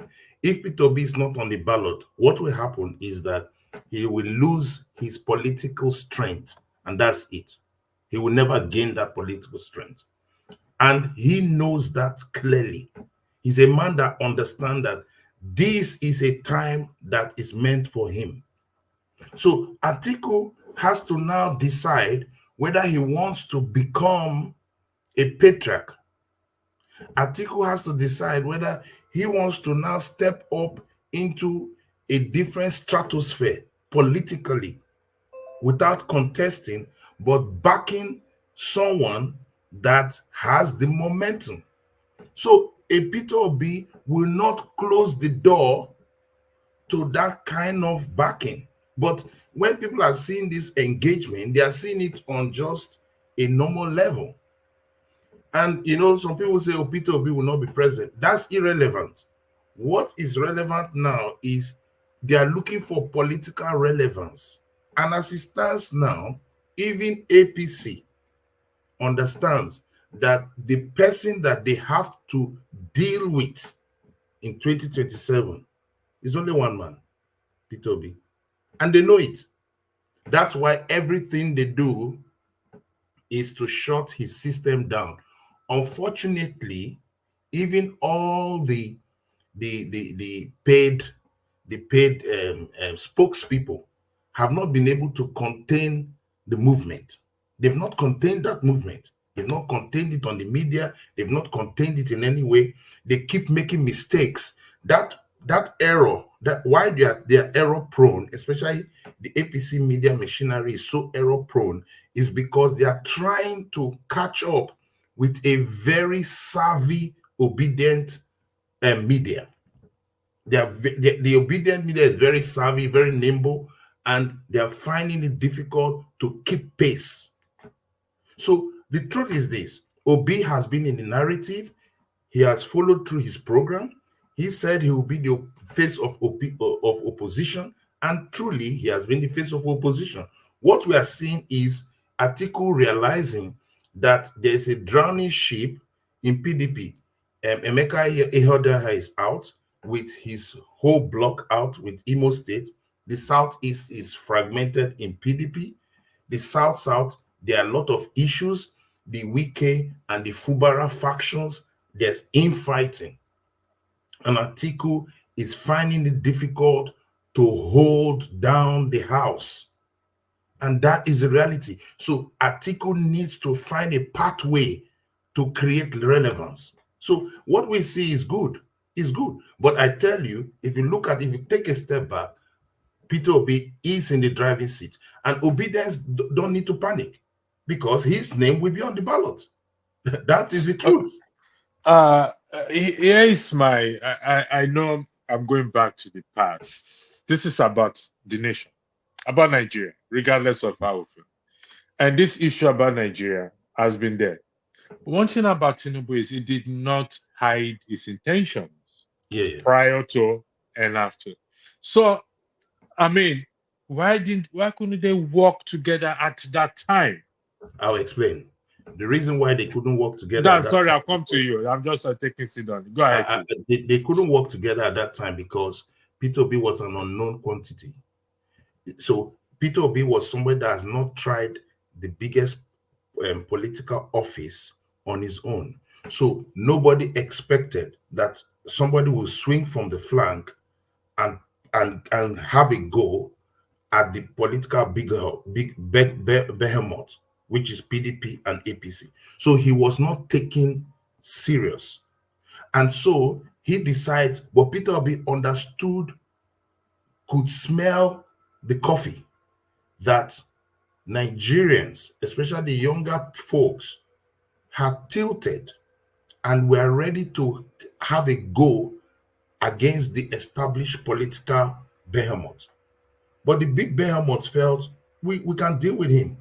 So we went into an election that has been able to say, this is my muscle. This is my muscle. If you see the discussion now, prior to 2023 election, they were thinking Kwakwanso, the Kwakwasia movement was very strong in the north. But after the election, we have seen that the Kwakwasia movement is just nestled in Kano. And that is the reality. So Kwakwanso has dropped down significantly politically. The narrative we now see is that if a man can pull, according to INEC, but according to what was on the ground, we know that Peter Obi went for that election and he was pretty much the winner. But let's give the INEC. INEC gave them 6 million votes. Now look at a rookie. A rookie gets 6 million votes, and a veteran Atiku gets similar 6 million plus votes, just a few thousand difference. What it has automatically done is this. Peter B a rookie? I mean, I don't think so. You know, in the context of what I'm discussing. In the context of the Aso Rock, I've been in that office. If you compare him with Atiku, you would, I may not use the word rookie, but it was based on the context that Atiku has run for this position pretty much a few times. Atiku has been in the corridors of power. Yeah, well, I was 2-time vice president. You're bringing a Tinubu that is basically a kingmaker. He's done it. So they were facing an unknown quantity, and that's why he was easily dismissed. And so it was like, okay, go and try your luck. But this contest is about PDP and APC. That was the narrative, if you remember. It was about PDP, and Labour Party was, okay, let's see what they can do. But suddenly, Labour Party became a major third force. So now, the discussion can now start. Can there be a coalition? How will a mega party coalition work? In my own analysis, Nigeria is not yet ready for that kind of coalition. Yeah. It cannot do the same coalition that happened in Kenya, for instance, the Orange Coalition or the Rainbow Coalition. Nigeria has a lot of heavyweights. That's why I said, except somebody like Atiku moves up to a next stratosphere where he becomes part of a structure that brings Peter Obi on the platform. Power. Which it can be. It's Atiku at this moment feels this is my last chance to have a go. So I know that coalition or mega structure, as Patu Tomi was talking about it earlier in some discussion, he called it a mega structure. I don't think it may be able to materialize because every politician is as good as his base. And like what my brother earlier said, Peter Obi already knows he has a base. And that base is taking nothing else than him on the ballot. Because they have proved it that they can do it. This question is for the both of you, but I'll go with Dan first. A picture speaks 1,000 words. That picture that was posted to me, it's a deliberate thing. Let me see if I can bring that. You must have seen the picture. This is the picture. His picture speaks 1,000 words. Okay, it is my honor and privilege to host Peter Obi. Showore often stands on its own. I mean, a lot of people have highlighted it here. Do you think Dan is going to cash in on this now and try to win some of Obedience? Because some of Obedience actually, I mean, some of the Showore supporters voted for Peter Obi in this last. Do you think Showore will cash it on this? Because he's not going to join the coalition. Everybody knows that. It's going to take a miracle for Showore to say, yes, I want to be part of this coalition. Dan, do you think he's going to cash in on it and try to win some supporters to himself? First, Dan, then Sid will be the next person. Thank you. Yeah, thank you, Mr. Electricity. You see, the problem I used to say, that is associated with Nigerians is that we never like what is called the truth in life. That is why we underrate people like Showore. You understand? They will say, when they come, they will tell you Showore, the way he talks to the people, he has no respect, he has no, this is our Nigerian system. He does, Nigerians like to play that game of, oh, he's your senior. If you want to talk to him, you have to dobale, all those type of things, which has led us nowhere. You understand? So you see Showore's issue. Everybody knew or knows that Showore is the right, or people of Showore's thinking are the future of Nigeria when we want to really sincerely get ourselves out of this trouble. Peter B, okay, let's just give it to him because he has done something in I don't know, Anambra State or whatever, and he's a man of let's call it integrity. He doesn't like. He told us, well, a good talker, an orator. I call him a very good, experienced orator. He knows what to say. Or if the person at top is not stealing, the other people under him will not steal. Although I understand that was where he got Nigerians, especially the youths. But when we talk of changing Nigeria, giving Nigeria, taking us out of this trouble we are in right now, Showore has everything. He told us before, P2B and all these people, they are all the same. People will say, Showore don't start again. No. But Showore is this type of Nigerians where I belong to. I never supported Obi first. We just supported Obi, make it be like, say, okay, Nigerians don't give him the green light. Make it not be like, say, we leave him in the cold. That is what took some of us Showore supporters, make we even try. Let's see. And we got there, but Obi could not even fight for himself. We won the election. But Obi just gave up like that because, okay, maybe advice from some religious leaders, don't worry, your turn will come and all those things. His turn will never come if he doesn't fight for it. And me, I will tell you, Showore is the reigning champion in Nigeria today because whatever Showore has been standing for and been saying has come out to play. They're all the same.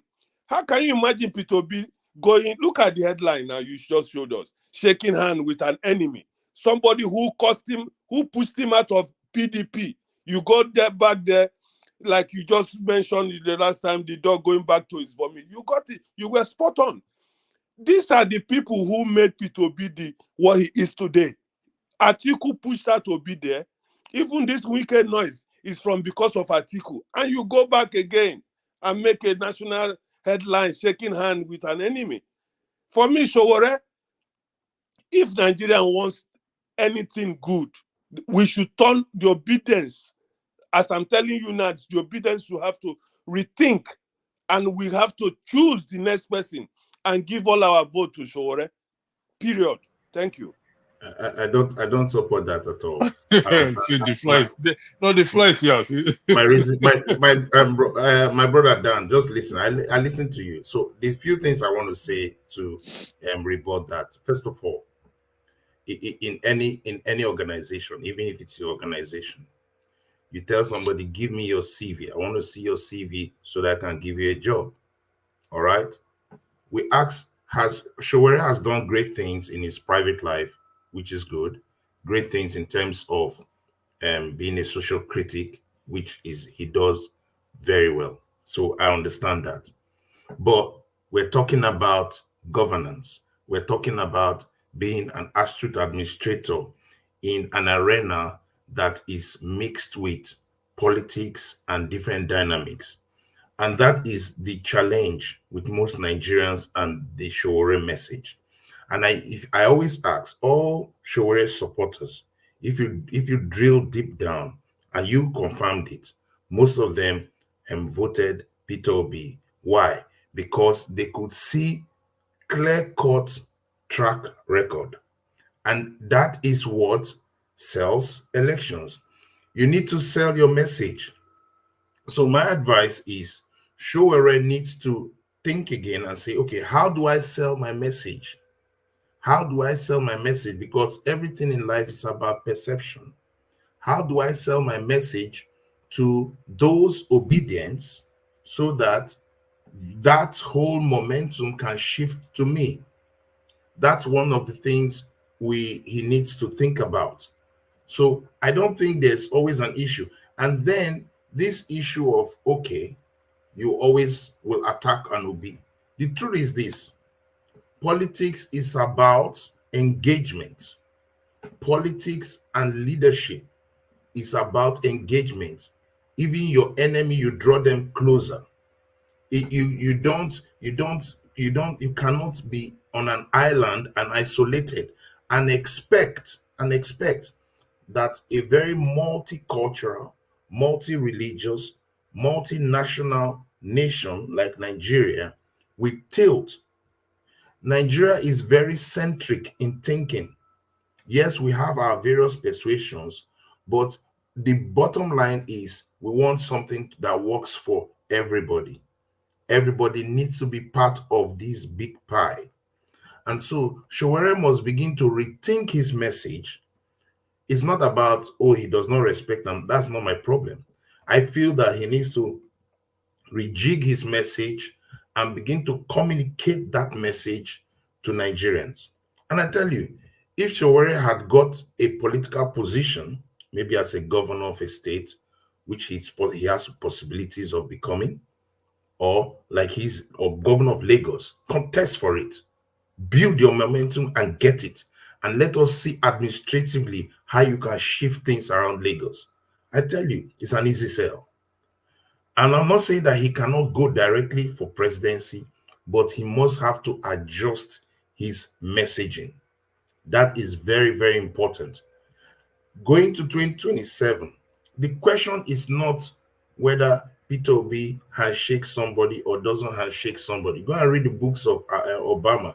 He'll tell you, I try to give every handshake possible so that I win an election. But they already know what they want to do. However, the most important problem for the 2027 election is not who becomes flag bearer of their parties or a mega structure. The challenge is that whoever is coming 27 is contesting against an astute politician, a politician that knows that he can take machinery of state. And if you realize, he has not moved any needle with INEC. So based on the elections, based on what the judiciary told us, beavers and all that is irrelevant. That means whatever party must rethink their strategy in this next election, that the beavers, the IREV means nothing. Number one. Number two, that winning Abuja means nothing. They've told us in the Supreme Court. So it means that the political heavyweights must rethink and leverage on the poverty that is in the land, the hardship that is in the land.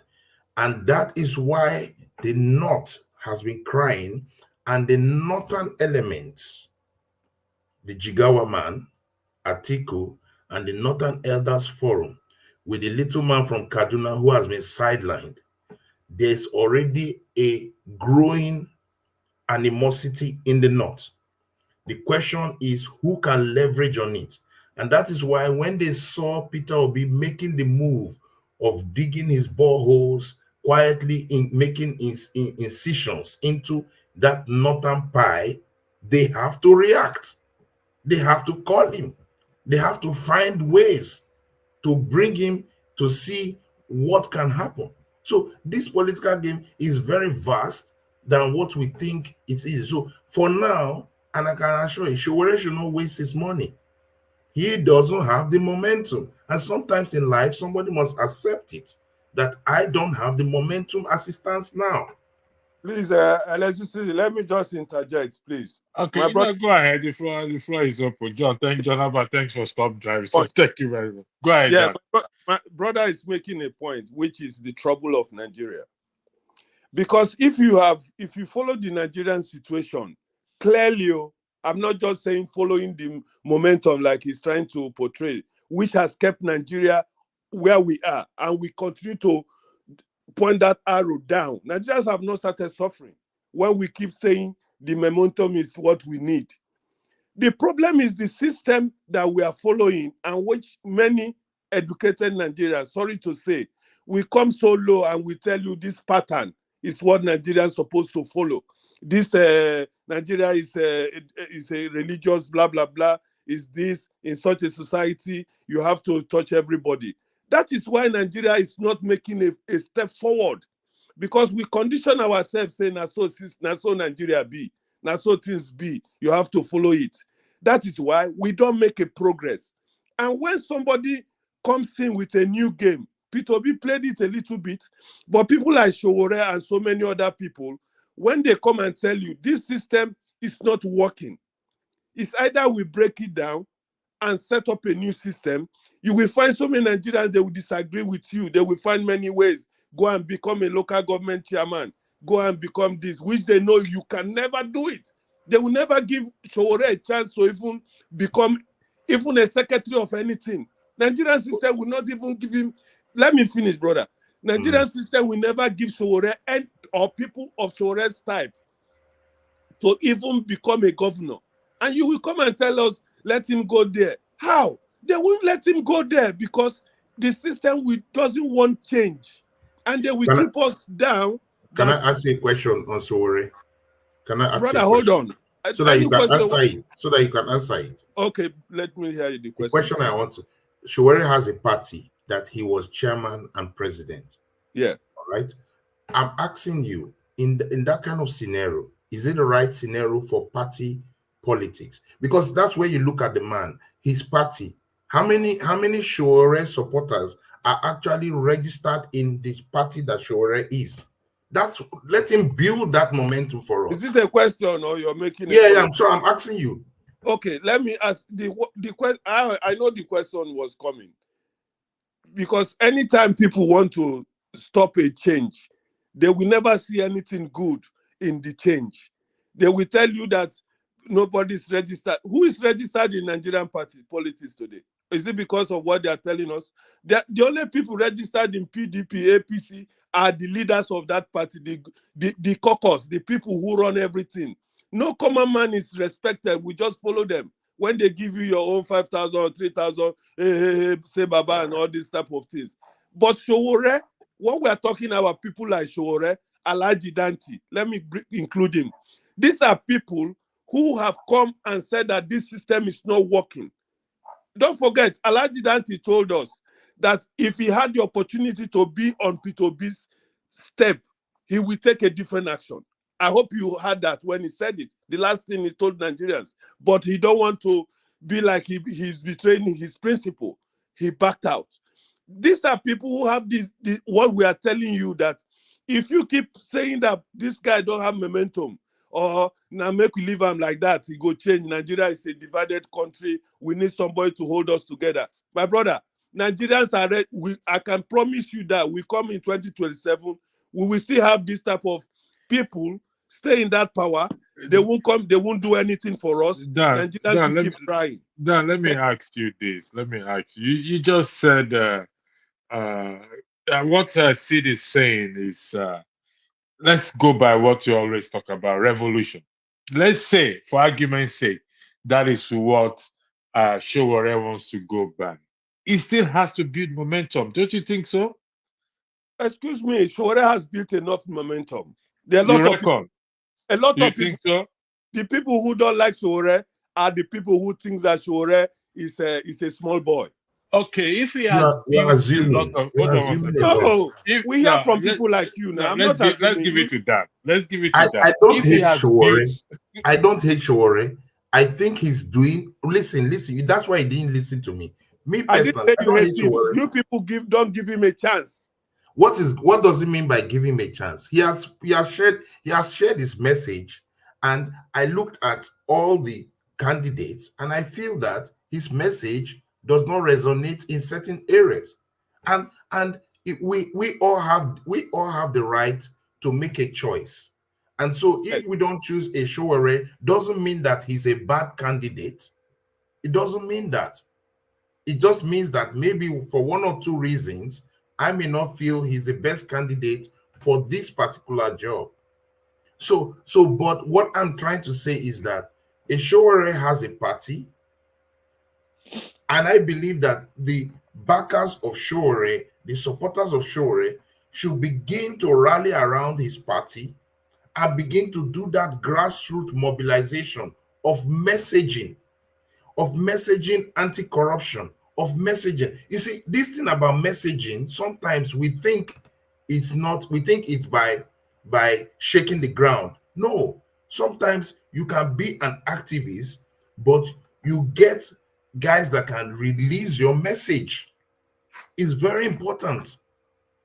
And it's not because people are illiterate or not illiterate. No, messaging must cut across every cadre of society. 2019, excuse me, because I want to just give you a good argument here.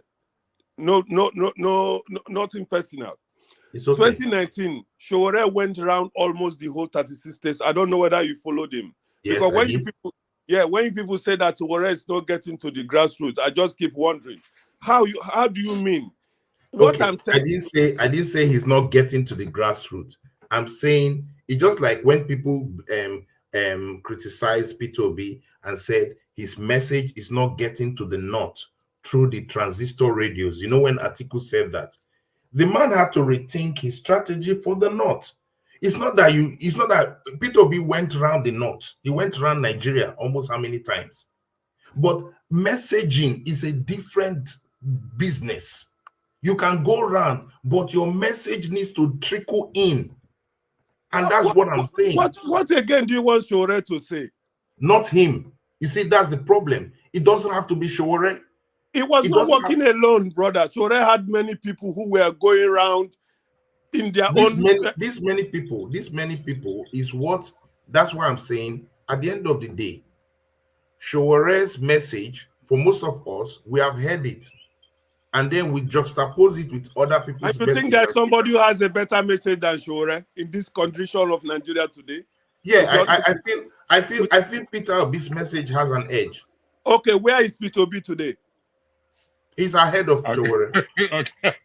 He's currently ahead of Showore. And where is he? What impact is he making? He's making more impact. He's actually making more impact than Showore. And it's very clear. I wish him well. Yeah. So Rudolph has promised to bring gentlemen.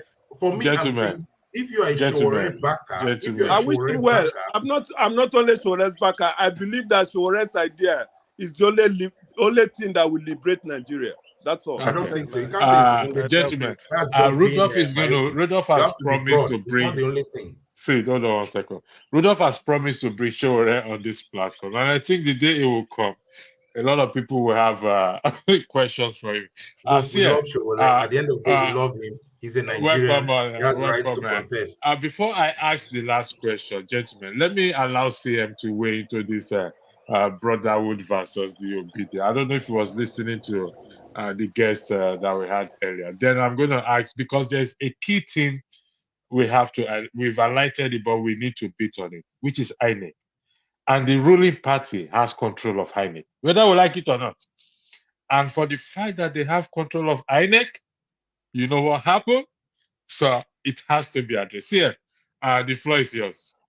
Thank you, Electricity, and the rest of the people on the panel.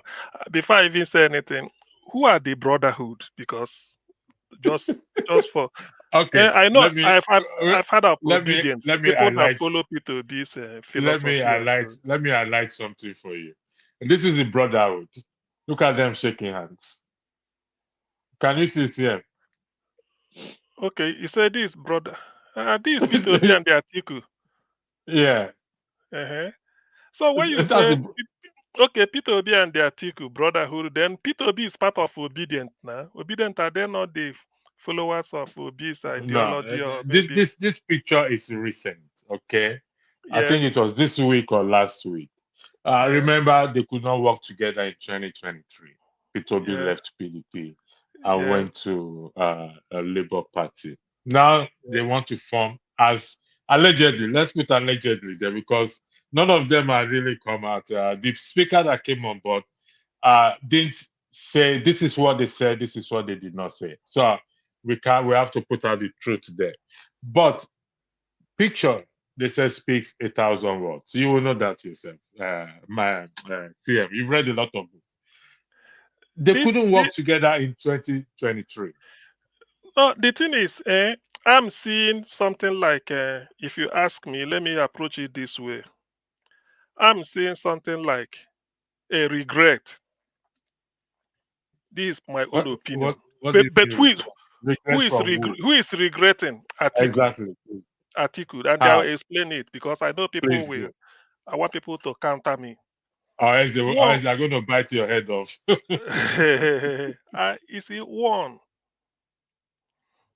This when I read this, you see, when I read this book about Jonathan, in it on page one of the pages, if I have it very well, I think on page 15, he made a quotation verbatim of what Alhaji Ali Keita of PDP said, that they will make the government of Jonathan ungovernable if he wins in 2015. For what reason? That the power should go to the north based on zoning. It's here, page 15, that the power should go to the north. So power went to the north. That was why the likes of Atiku that were in PDP, the likes of Muazu Babangida Aliyu, Busola Saraki, they were in PDP. They left as new PDP to go and make sure that power returned to the north with Buhari. That being this is the role Atiku played. Anti-party left his party and was campaigning for APC to make sure that the thing gets there. So when he came to 2023, after 8 years, based on zoning with PDP, he should come to the south. Why then did Atiku contest? Do you see it? That is the regret. Ordinarily, there was this thing going round because I investigated it. That, oh, Atiku, it was Wike that made Peter Obi to leave PDP because Wike want to contest. Yes, Wike want to contest, but that is not the reason. And then to placate Atiku, they said, Atiku said, if this thing should go to Southeast, I won't contest. That is the lie from the pit of hell. Atiku never made that statement. A journalist went to interview Atiku one-on-one. Are you willing? Atiku said no, that he will contest. They're throwing it open. So it is a regret for him now because he has lost his base. Atiku's political base, as far as a massive vote is concerned, the Southeast, followed by South-South. What I'm asking, somebody can go and check me out. Atiku is from Adamawa State, yes, Northeast. But he makes more votes with PDP anytime he contests in the Southeast than in the Northeast. Ordinarily, Tinubu can tell you, even if I don't win in Nigeria, I have my base. Atiku's political base, he takes Ndi Igbo, Southeast for granted. Every time, we give him more votes than the whole of Southeast gives him, Northeast. Followed by South-South that we join the Niger Delta, pack votes and give PDP because of Atiku. Now Atiku has lost it because of Peter Obi left and then the thing crashed. Forget about the rigging. So it's a regret. He could have been relevant if he had insisted. See, I'm sorry for interjecting you. You said regret. Sorry for interjecting. Okay, Atiku has been vice president 2 times, so he cannot be vice president again. So yes, he has to be president. If it's regret, yes, and we're just having an imaginary whatever. Let's say this is what they discuss. Let's say I apologize to Obi. Oh, I am sorry. I should have allowed you. I shouldn't have allowed you to go. I should have allowed you to be the vice presidential candidate for PDP. How will it play out? Obi cannot accept that. Obi cannot accept that. Sorry, president of PDP, not vice president. Okay, yes. President yes. of PDP. Apologies for that. Yes. President of PDP. Yeah. So how will it play now with these regrets? Will he now throw all his support to P2B and his supporter to Labour Party? Or is it the case that P2B will relocate his address back to PDP? Well, to me, the way it should support, the way it should be is, as a person, I wouldn't advise P2B to leave Labour Party. Do you understand why? Because, do you know why? Going back to PDP is to go and give PDP the credibility which they no longer possess. I'm telling you, P2B left. Then where is PDP today? Wike versus Atiku. It's crashed. That's why I told you that anytime Atiku is contesting, go and check the record. Atiku only has a zone in the bag, which is not his zone. His zone is northeast. But whenever he's contesting, he only hopes that at least southeast is there for me to take. Since 1999, PDP has been doing this. So now that P2B, that's why people are saying the zone that had been sustaining PDP since 1999, when it is now, you give them opportunity for them to feel the presidential candidate, you deprive them. That's why people are now laughing at Indibo. Say, you see it? You've been voting. Vote APC, we say no, we remain in PDP. So when it is now, okay, the PDP now, the South House has heard it. Go and ask Jonathan, the vote he got from the whole of Niger Delta, can he compare to Southeast? Go and check the record. The Southwest has had it. Obasanjo depended on Southeast, and the mass vote lost in the Southwest. So now that it come down south, naturally you should go to that zone PDP. Atiku was instrumental in scuttling it together with Wike, and you are telling P2B to go back there and give them credibility. Rather than P2B go back to PDP, let him resign from politics. It is honorable. Rather than P2B leave Labour Party to go to... Look, people are telling P2B, go and form a new party even. It is better. Don't go back to PDP. For what? For what? CM, Yes, don't be surprised. yes. You know Nigerian politics, anything can happen. Of course, I know. Yes, I do. Nigeria is a bit humble person. When Nigeria go humble, you know go. Well, it depends on your longer throat. It depends on how it depends on the length of your throat. Now, this is the last question.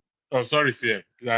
Let me put this question to you, gentlemen. Then you know how this is it. The ruling party, the constitution, gives the president the sole power to appoint INEC chairman. Besides, the senators or the house, the chamber, are the one to what? To do the what? The vetting process and questioning and whatever English word they are using it. This one stands on the mandate of Tinubu. On his mandate, they stand. How do we navigate? How do Nigerian citizens, concerned Nigerian citizens, navigate this issue of INEC not repeating itself again? Mahmoud is still the INEC chairman. Nothing has happened. Yes. Everybody. Anyway, So, I gentlemen, don't want to monopolize the system. Let others this is the elephant. Then I will come in. This is the elephant in the house. So let's deal with it now. Because whether P2B and Atiku comes together or show already say now, INEC is still the determining factor at the end of the day. Yes, I'll just go because I need to run. All right. Okay. I think there's no gainsaying that at the end of the day, the man that is controlling the pause, he will control whoever is going to be there. Currently now, there's no issue with him and Yakubu. So if he wants to make a change for a change's sake, he has to put a man that understands that system and knows that man will play to his tune. So like I said earlier, we are working from the Supreme Court. We have to work with the Supreme Court judgment. And if you work with the Supreme Court judgment as it stands now, you realize that there's no need for IREV. Whatever happens on IREV is irrelevant. What is relevant is what happens at the collation center. The collation center is king because we realized that the polling unit that was supposed to be king with the beavers, when results came to collation center, they changed. And it was at those collation centers that the magic happened, which was supposed to be neutralized based on what they told us. So we can't trust INEC, but we trust that Tinubu will put his man, or we cause his man to be sustained there.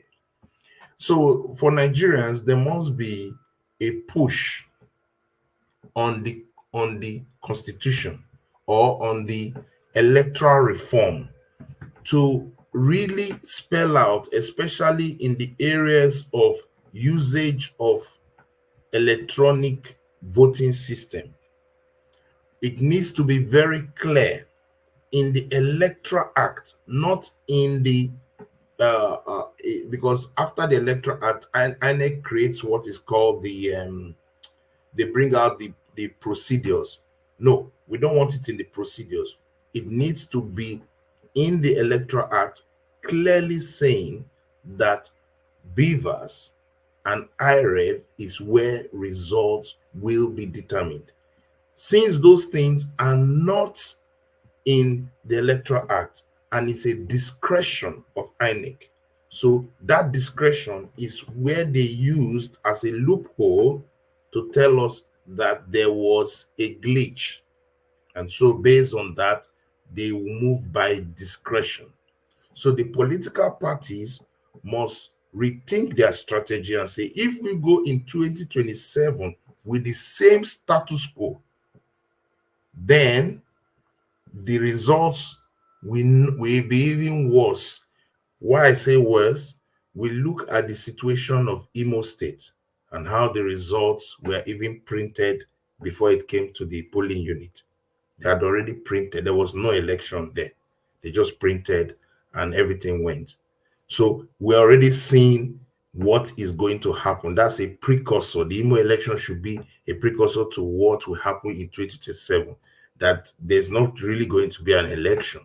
So we don't have the strength to push, because the senators and the House of Rep members are all on renewed hope mandate, and all of them are scared.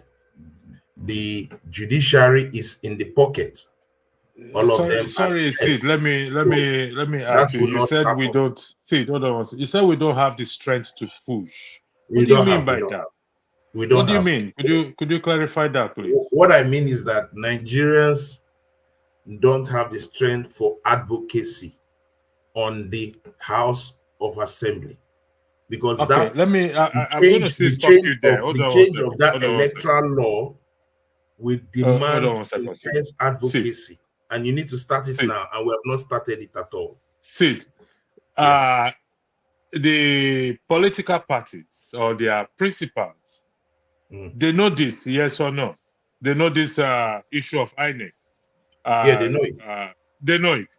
So Yeah. can they not push their members? But the question is election not a citizen issue? That's what I'm asking you. Election is a Can I citizen issue. interject? Okay, I'm go ahead, sorry. John Abba. Sid, Yeah. I'll come back to you. Hold on one second. Go ahead, John Yeah, Abba. please. Because I arrived in this, I wanted to listen to you. They think that they will be followers and will be advocate are good for, and they Oh, we lost John Abba. John, are you there? As long as John. you call Obi's Permit name, that's what happens. electricity. I'm Okay, on. John is back. John, please don't call Obi. Don't antagonize your network. It will affect your network. I see now. Now he's gone finally. Okay, uh, electricity. Please let me add this to what the last gentleman said. I mean, I can't remember your name. Your name is Dan not or showing. Sid? Okay, Which one? okay, Dan. Sid. What he Dan, said. sorry. Okay, yeah. What he said, I agree with. I agree with what he said. What I want to add is this, just to build on that. I read whatever.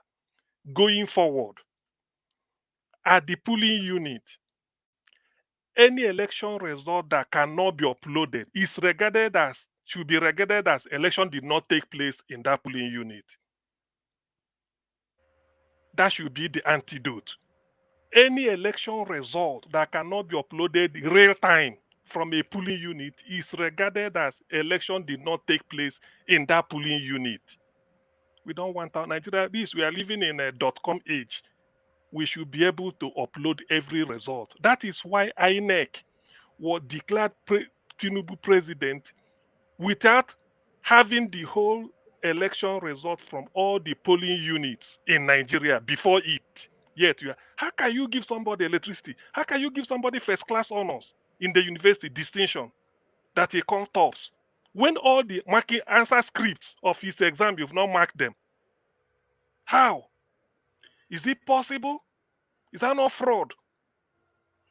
As at the time INEC was declaring Tinubu president-elect, the whole election results all over the country is not having it before him.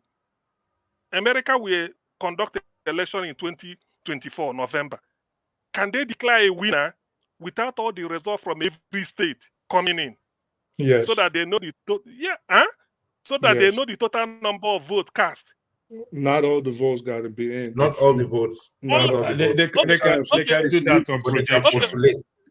Okay, yeah, and even the other one, the opponent can concede or call ahead of time and concede. Yeah, depends on the amounts that have come in. Okay, here. Okay, maybe that's not the right example to use. But in this case, but CM, what I want to ask you, let me ask you a question. This thing you have said, yes, it happened last time. So what I'm saying is that if status quo remains, knowing that the judiciary said that it doesn't matter about uploading if there's another glitch, which there will be. All right, there's another glitch. When that glitch happens, what will be important is what happens at the collation center. So you realize that, you realize that votes from the polling units taken to the local government collation center, it is there that it was changed. So if the judiciary of a nation has approved that, basically a politician will not care so much about what happens in the polling unit. All he cares is that the Beaver's accreditation must tally with the paper accreditation. The numbers can be changed. And that's what happened. See what you said, you have forgotten what you suggested, which I also agree. Electoral laws, or you say electoral. And that's what I'm going to. Or let me. So gentlemen, when you amend, you've not answered the question I put to you people. Hold on one second. When you amend it, I wanted you to remind them your question. When you amend the election result, you insert there that any election result not uploaded in real time is as good as it didn't take place there. So but Yakubu is the man. Yakubu is not changed. Yakubu is going to be the if you say gentlemen of the war, if you say gentlemen of the parliament, gentlemen in the parliament. Hold on a second. Sid said something about we don't have the push or the numbers about the electoral reforms or amendment, this and that. The principals, P2B, Showere, Kwakwanso, Atiku, so on and so forth, they know about this. Yes or no? It's a yes. Yes. So why are they not pushing their supporters? Currently, Labour Party is already doing a work on it. Doing a work on it? Yes. P2B's organization. Please, electricity, okay, I'm sorry. Ahead, I'm sorry. I received a call. I'm using my phone.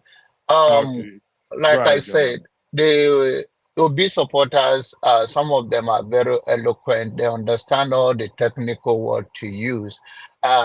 you are saying the Nigerian people, you can't have it in both ways. Nigerian people, what they need to do is to give their vote to people that they want to give their vote. They are the principle to push the agendas of Nigerian people.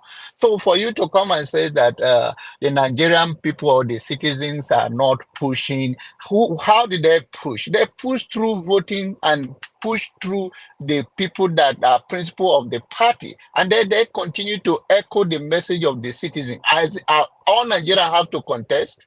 So I don't understand that You that push logic through of advocacy. You advocate. You go to you put a bill to advocate in the Senate. You can do it as a citizen. You see, you need to understand to, that. yes, but who is the principle that we push the agendas of the You people? don't need a principle to do it, and that's what I'm saying. You as a citizen can move to your senatorial your senator in your senatorial district and push it.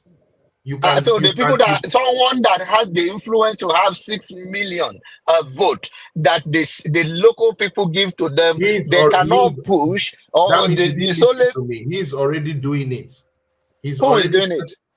P2B is setting up his team that is pushing through. And So, when you but go you to can create the advocacy yourself. okay, You don't yeah, need yeah, you don't need anybody to create and advocacy, when it and that's what okay, Nigerians must learn to create advocacy. Advocacy is different. okay. You can Now create going advocacy. back to the I heard you. Going back to the issue of who have a regret. I think if we're all going to be honest, both of them should have a regret, and who initiate the visit should be the one that have more regret. So if I don't have a regret, I will not come to you. If you have a regret, you will come to me. And if I want to be honest, is that all of them denied themselves or each other of the presidency. You know, that it depends on how you want to be partial or how you want to be your judgment or your view about it. It's either you say that, oh, Peter Obi caused PDP to lose the party, lose the election because he cut out, or you can say that Atiku could have allowed Peter Obi to be or he shouldn't even have contest according to the zoning that made them to lose. So it depends on where you are coming from. But end of the day, the Nigerian people have seen that there's no difference between Peter Obi or Atiku. You can give him all the credit you want to. I know they are dying out, but the issue is that sometimes it's good to hear from those that have a different view from you. That the people that criticize you doesn't necessarily mean they are your enemy. It's just about they have a different view and they have their own way of looking at things. So the Nigerian as it is right now, we talk about messaging from Sowore. I believe that if he have to change his strategy, which I'm seeing in some of his way going around gingering the base, I mean the grassroots. I've seen some of his move. I think he's listening to some of those that people tell him go and energize the base. It's okay to be on the internet and all of that, but it take more than that to go to the grassroots and start your campaign, go around. Because the fact that you visit Borno State or you visit Sokoto and you go to the capital or even any local government there, does not mean that you have enough grassroots to push your message around. I can take that, but the other way is that Nigerians do not need all those sweet talk that you guys think that is what changed a movement in Nigeria. You have to be more radical. Power is not just giving, power is taking. These people are too soft for the system we have right now to make any change. They are all part of the system. So we need somebody fresh. If we cannot take Sowore to go, and if it's between Peter Obi and Atiku again, Nigerians will be more depressed in coming election. How many local governments Gentlemen, under a hold on free one and fair second. election Yeah, can show where they win? How many yeah, hold on. local governments under free Yeah, and fair? Just a question. I'm not How saying many you we will will come. local? win. We How will many? come Are you to. I'm asking Yeah, me? coming. How many? sir. Because as a politician, you should have a base anywhere, even if it's governorship. As a politician, you must have a base. How many local government out of 774 under a free and fair election can show where say I beat my chest, I'm going to win? Not state. You are not talking of state. Local government. How many can he win? By the way, talking of Showore was on the ballot in 2019. He was rigged out. Did he go on the street?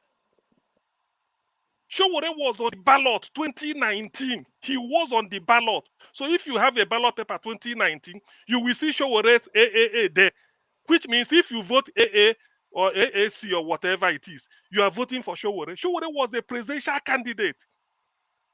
2019. He was rigged out. What did Showore do? He went home What do you and mean by slept. ringed out? What do you mean by Of ringed course, out? of course. Now he said it. He said it was rigged. That it was select. He said he because he didn't he condemned the result release. Go and look at his press release. Okay. He said You AAC see, did not believe in that it was massive rigging. So when you were rigged out in an election that you contested, what did you do? What did Showore do? Was Okay, Showore let on the us street? answer you now. Let us answer you what you okay. think. Sorry, I've Before been you on the answer, street. well, I'll see you hold guys on one later. second. Before you answer, I need to give the gentleman I speak the truth the floor. Then we will come to this issue that I highlighted, which also Sid also mentioned, because I want to put this issue in a different dimension. Remember, I've always been talking about Section 68 and Section 110, where they should start to invoke that section. So I speak the truth. The floor is yours, please. All right, thank you. I came on because I was listening to Dan and Sig, and right before CM came on, and how low is the bar that we give, expectations for the performance of our politicians?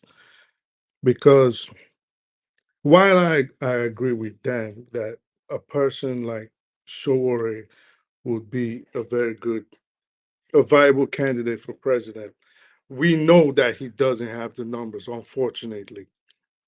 But then, in a normal country, in a place where things run, I think a person like Sig at this point should be ashamed of associating with Peter Obi.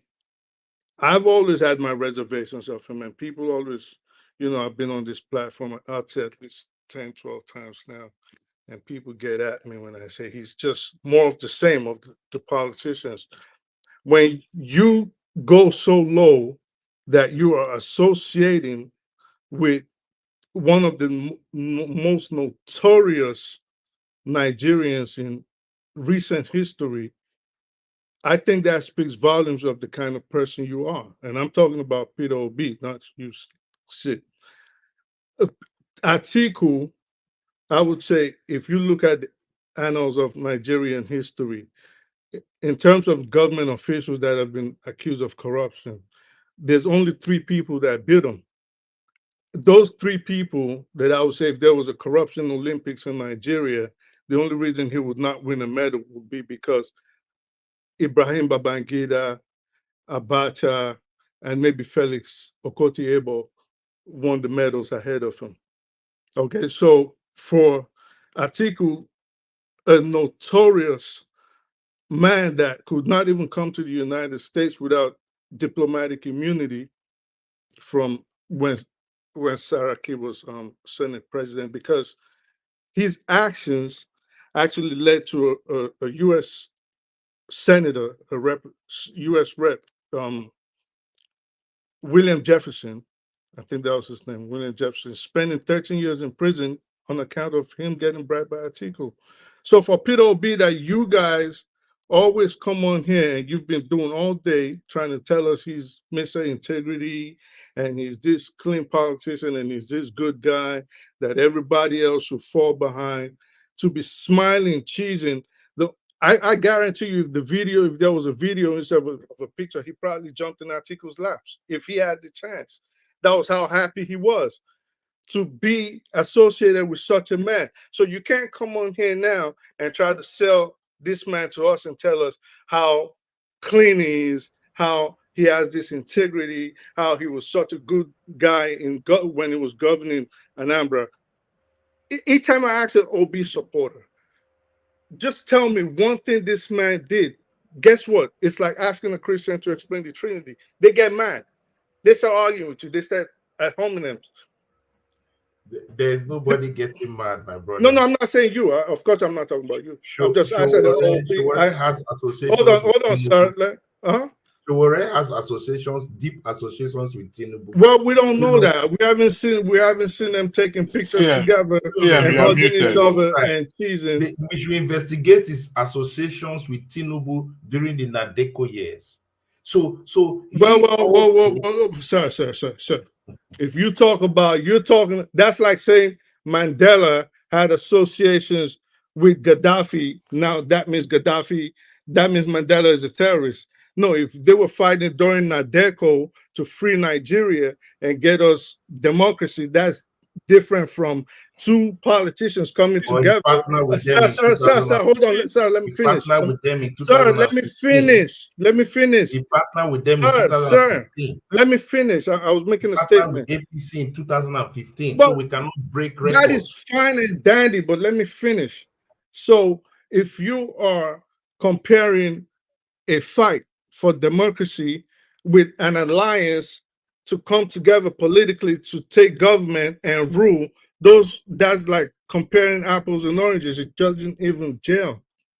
So you can't say he partnered during a fight for democracy. Let me give you the answer you need from an OB supporter, so that from today onwards, today is the 18th May 2024, by the UK time, 2:35 p.m. So note it down. Peter Obi was the governor of Anambra State, voted for Anambra people. He owes his allegiance as a governor to the people of Anambra State, or the voters, because not everybody that voted for him in Anambra come from Anambra State. Now, did Peter Obi perform? Yes. He made Anambra on WAEC League table, position 26. He moved Anambra to position 1, 3 consecutive years. Education is important to Anambra people, and we gave him 1,000,000% for that. On that alone, we are happy. On that alone, let me ask you. It's okay for listen. It's okay for us. Well, you interrupted me, so you interrupted me. It's okay. It's okay. This is okay. Peter Obi was not president. But that's fine for you. And remember how I how I started off. The only people that can judge Peter Obi. Hey, listen, I will give you time. The only people that can judge Peter Obi as governor are the people in that state that voted for him. These are the people he owes allegiance. It does not matter if somebody who is not from Anambra State or who did not vote for him, who is living in Borno, will be judging Peter Obi in Anambra State. Go and ask the people of Anambra State. You voted for this man. He took you from position 26 on White League table to position 1. Are you happy? Okay, that's fine. Hold on, Dan. Let me tell you why I say that's all nonsense and it's hypocritical. I'll tell you that everything you said, without due respect, is rubbish. Okay, so I'll tell you what. If you go back, everything is still there on social media. You know what all Peter Obi supporters started doing? Forgetting that people could screenshot them. They criticized this man during his tenure as governor. He's all over social media, but when they decided, like you, to support him and back him, for whatever reason, they started going back, editing their statements, deleting them, after complaining to us that he was the worst governor that ruled Anambra. Yeah, you know, he might have been good to certain people. Well, let me finish. Let me finish. So he might be. You are talking a bigger rubbish, because Peter I am talking rubbish. So let me finish. The whole Nigeria, Nigerian senators voted Peter Obi the best governor from 1999 to 2019. Peter okay, Obi good. Anybody can give anybody can give anybody an award. So the nonsense we are speaking, you say you speak the truth. Change it or you speak falsehood. That's what you should write. I don't even know you wear this type of Taliban type of Taliban type of. Right, so that's good. Like degrading and dehumanizing. Very degrading and dehumanizing. You should be in Gaza. You should go and help the people of Gaza. Since you want to profess your religion, that's go and cool. help the people of Gaza. You don't even know Peter Obi. Have you been to Let Anambra me State? Can I finish? Why is it that you guys? You are talking a lot of rubbish. I thought you are. This is what I how told old are you, Seth? See, How old this are is what you, I Seth? told you. I said, when you say You are anything just a waste and of you space. just mess To on be Peter honest with you, Obi, they that is start what they are getting saying. mad. People like you, you can't even you reason through your posterior. How dare you That's say good. that somebody who moves somebody from 26 to 20? Do you know what education means to Anambra Okay, people? so let me Do you know finish. that's why we are taking pay first? CM, And it's fucking rubbish. electricity. Are you gonna let me talk? I can't do this. You take your data from internet, go to Anambra and meet people. Gentlemen, Anybody can change his name. Do you know? I'm coming. Anybody can change his name to anything and then comment on internet. I decided not to. So any comment you see on the internet, I don't regard it. It might not be real. People can falsify names and use any name to comment. You can be a Musa when you are from when you are a German. You can put your name as if you are a Musa. So go to Anambra and interview people. Are you gonna let me? You are so shallow. Listen. How educated are you? I'm not educated. I dropped out in the third grade. I don't know. You are down to you see, you're operating from a position of ignorance. I'm trying to mute you. I don't know why I can't mute you. CM. I don't want us to be personal, please. It's all right. Let him. Listen, it is always expected. Let's address the argument, not the person, please. I decided every to time keep you quiet say anything about Obi, they get mad. Hold on one second, please. We've been having a good conversation. I'm a moderator, which I don't like to interject. I want guys to speak, and let's apply decorum as much as we can. This is school. Every day is school day for us. It's Nigeria we're here to talk about, and we will talk about. But don't let us be personal, please. Yeah, don't let us. Please, let's remove anything personal. Let's address the issue. And listen, I speak the truth. I have my reservation about Peter Obi. Let me be honest with you.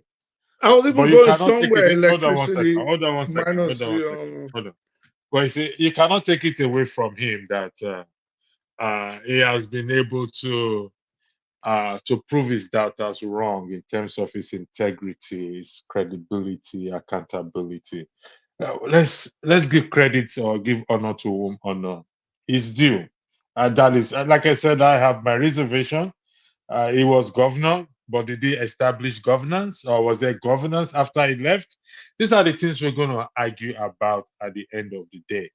But to take it away from him, one of the reasons why I respect him was when he was talking to the Oba of Benin.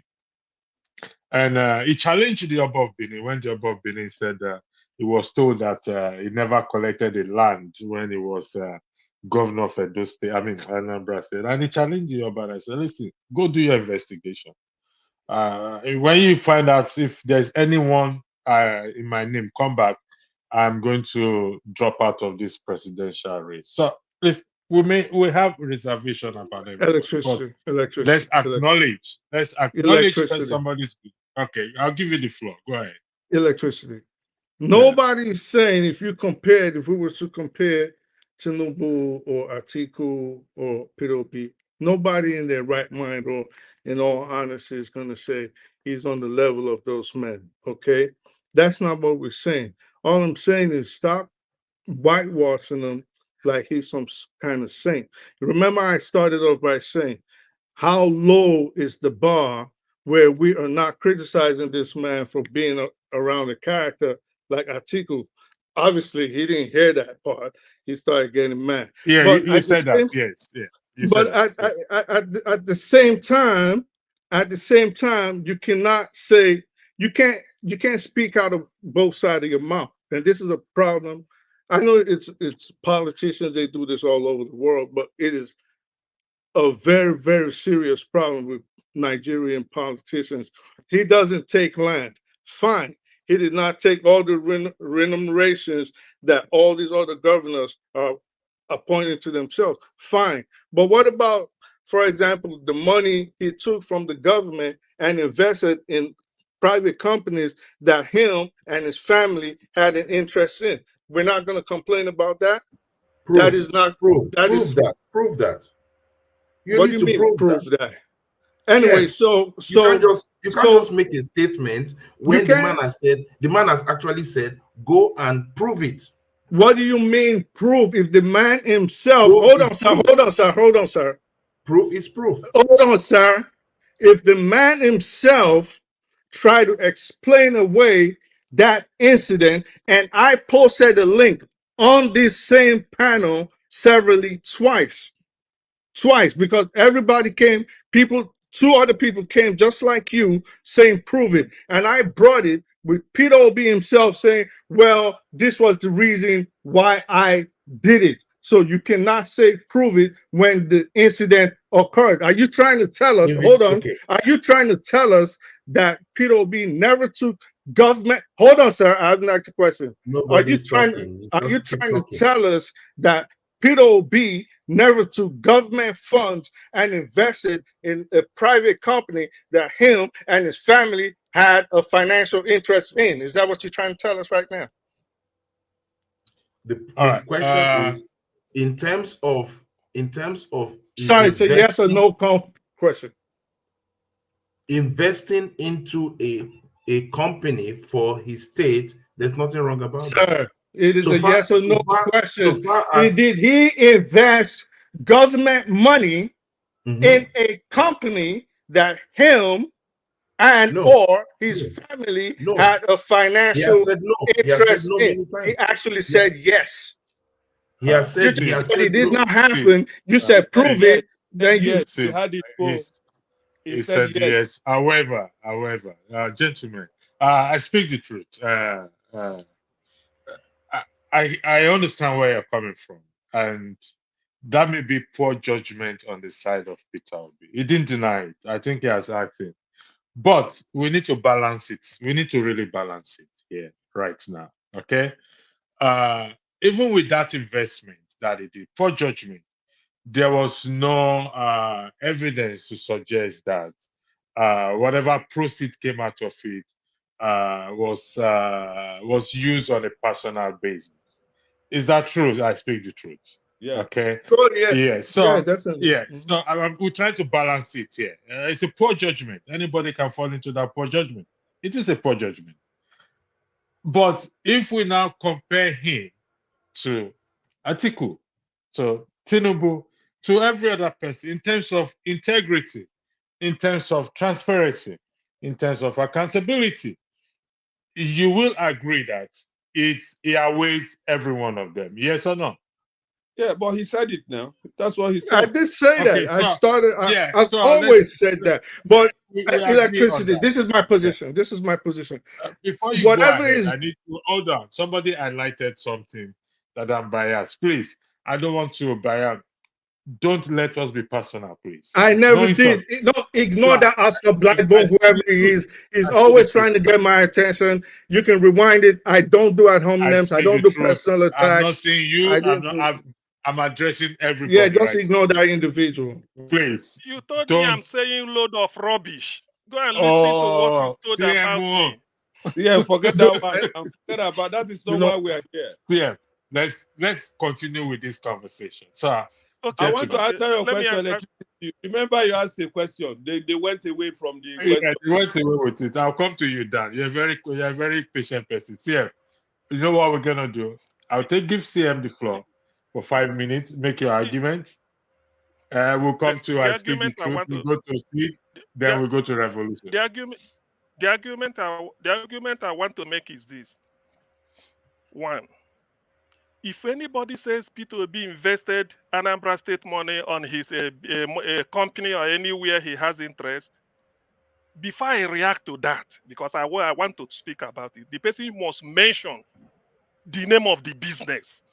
ABC Nigeria Limited or CCCC, mention the name and the registered address. But Peter Obi acknowledged now. You see how uncivilized you are. Revolution, hold on. let the man speak. Okay, go ahead, CM, please. Dan, hold on. Go ahead, CM. CM, your blood is too hot. Relax. Exactly. Have you showered? No, CM. Have you showered this morning? Your blood is hot. So that is my condition for reacting to such inanity. Until you give me the particulars of the company, where the company is registered, so address, then I react. Apart from that, it only exists in the wind. I haven't come to operate from the position of ignorance. If Peter Obi was bad, if Peter Obi hasn't got integrity or character or anything he's claiming, 1999 we started our political dispensation. Nigerian journalists, NUJ, spanning every part of Nigeria, voted Peter Obi the governor of the first 20 years of political dispensation in Nigeria in Oh, God. 2019. That's one. It's a fact. Number two, EFCC released 52 names of former governors that had case to clear with it. Peter Obi's name is missing there. EFCC is the only anti-graft only agency in Nigeria empowered to investigate cases of corruption. Empowered in the sense that they have the resources, they are trained. If you bring somebody for me to investigate, I don't have the skill. Andrew, you know this in the UK or in the Europe, they say they have to have the skill. I don't have the skill. EFCC do. So if you want to investigate corruption, you go to EFCC. Peter Obi's name was submitted by political opponents in Anambra. EFCC did everything, nothing. They said they found nothing on this man. So who is that imbecile that we go to one platform and be talking Peter Obi is not this, Peter Obi is like Atiku, Peter Obi is like this? Yeah, What use a more nonsense. matured word now. Don't use all this It bad doesn't. words. No. This. I know. If I have a harder one, I will use that because it's But running it's not somebody's nice. There are character. people Let me listening. tell you. Let me tell you why I use it. I will tell you why. In life, if you lose money, you lost nothing because you can recoup your money, or people can gather the money and give you back. If you lose your health, you've lost something because you could be using a wheelchair as a result of an accident. You've lost something out of your health, or you could be suffering from diabetes or cancer. Even when you are living, you've lost something. But if you lose character, you've lost everything. Character is the most important thing you have to preserve in life.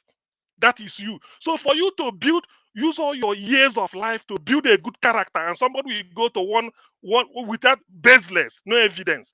These are the facts. As long as EFCC investigated you and did not even find anything on you, why are you still tagging the person? 52 lists were released. Peter Obi's name was missing there. And yet people are still telling me Peter Obi is claiming. Have you heard since 1960 a politician in Nigeria telling you, go and investigate, if you see anything, announce it, I will stop? Did anybody do it today? Has anybody done that?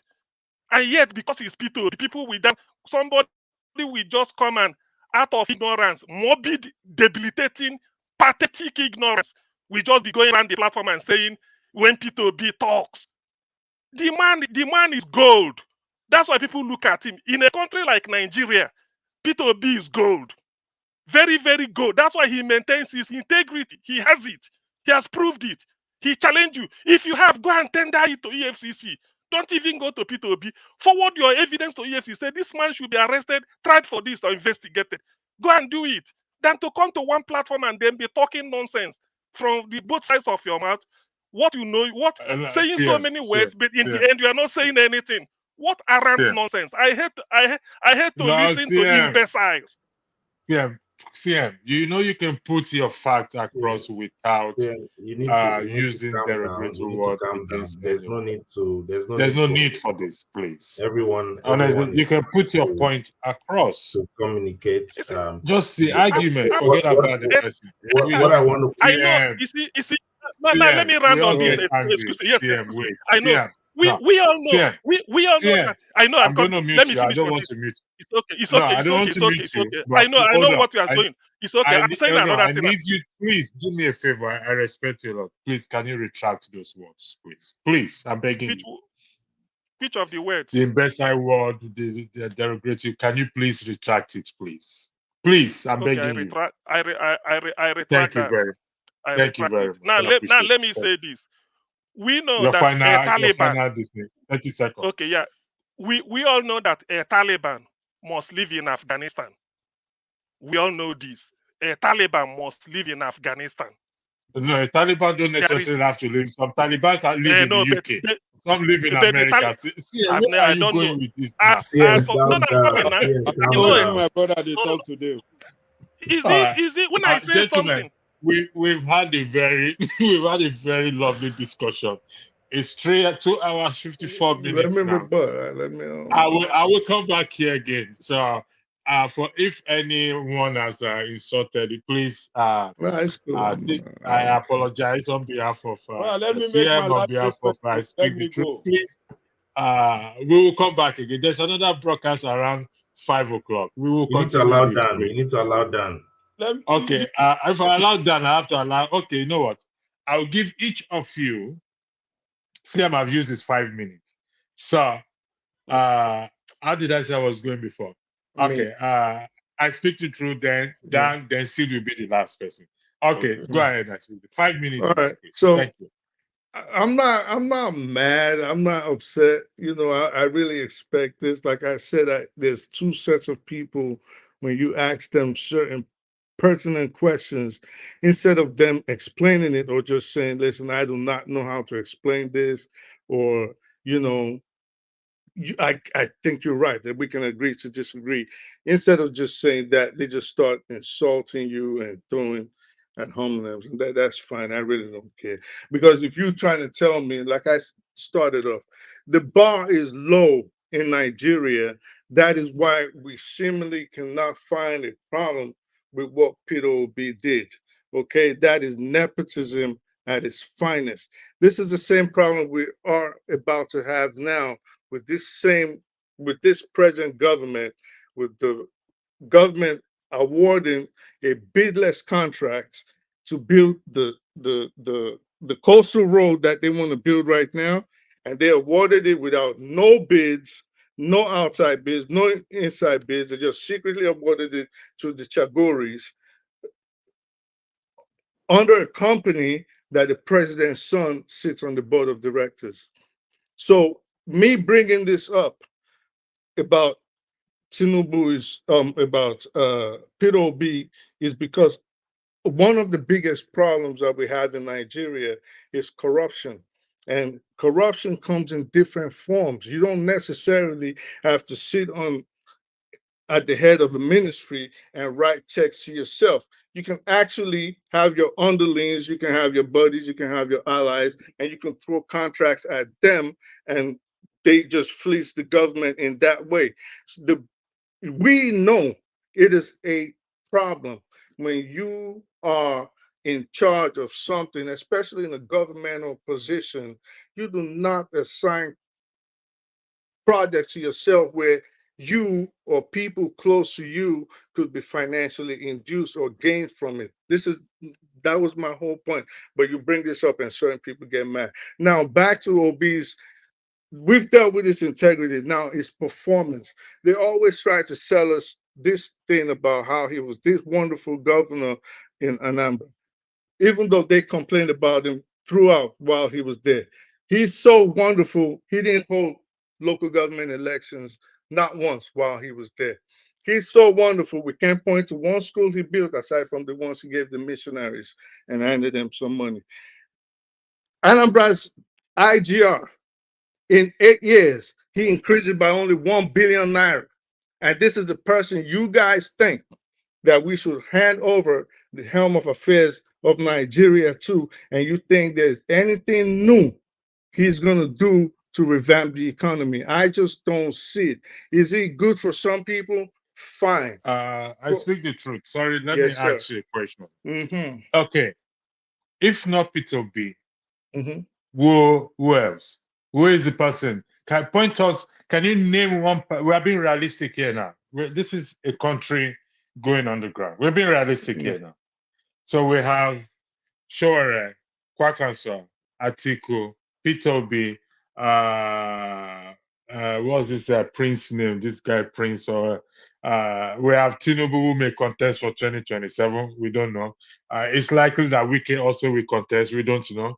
It's likely that Akmabi also will contest. We don't know. So who are you going to recommend to us now, please? Right now, personally, I don't see anybody. But if I was to choose, But we need somebody. We if I can't was live. to We choose, can't I live would in a choose vacuum. Shore. If I was to choose, I would choose Showry. You choose Showore. If I Okay, was to fair choose, enough. yes. So he Yeah. said he's going to choose Showore, not Peter. If I So was to choose, we're going I to would. respect that's your choice. We're going to respect your choice. Thank you for that. Dan, you have to hold on. Mazi Prince, please, I beg you. You're my own man.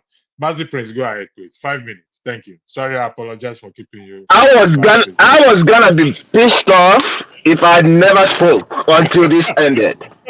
Because I see some people just like I was. As a matter of fact, I was just coming from you know how you go from Benin to Lagos, you know.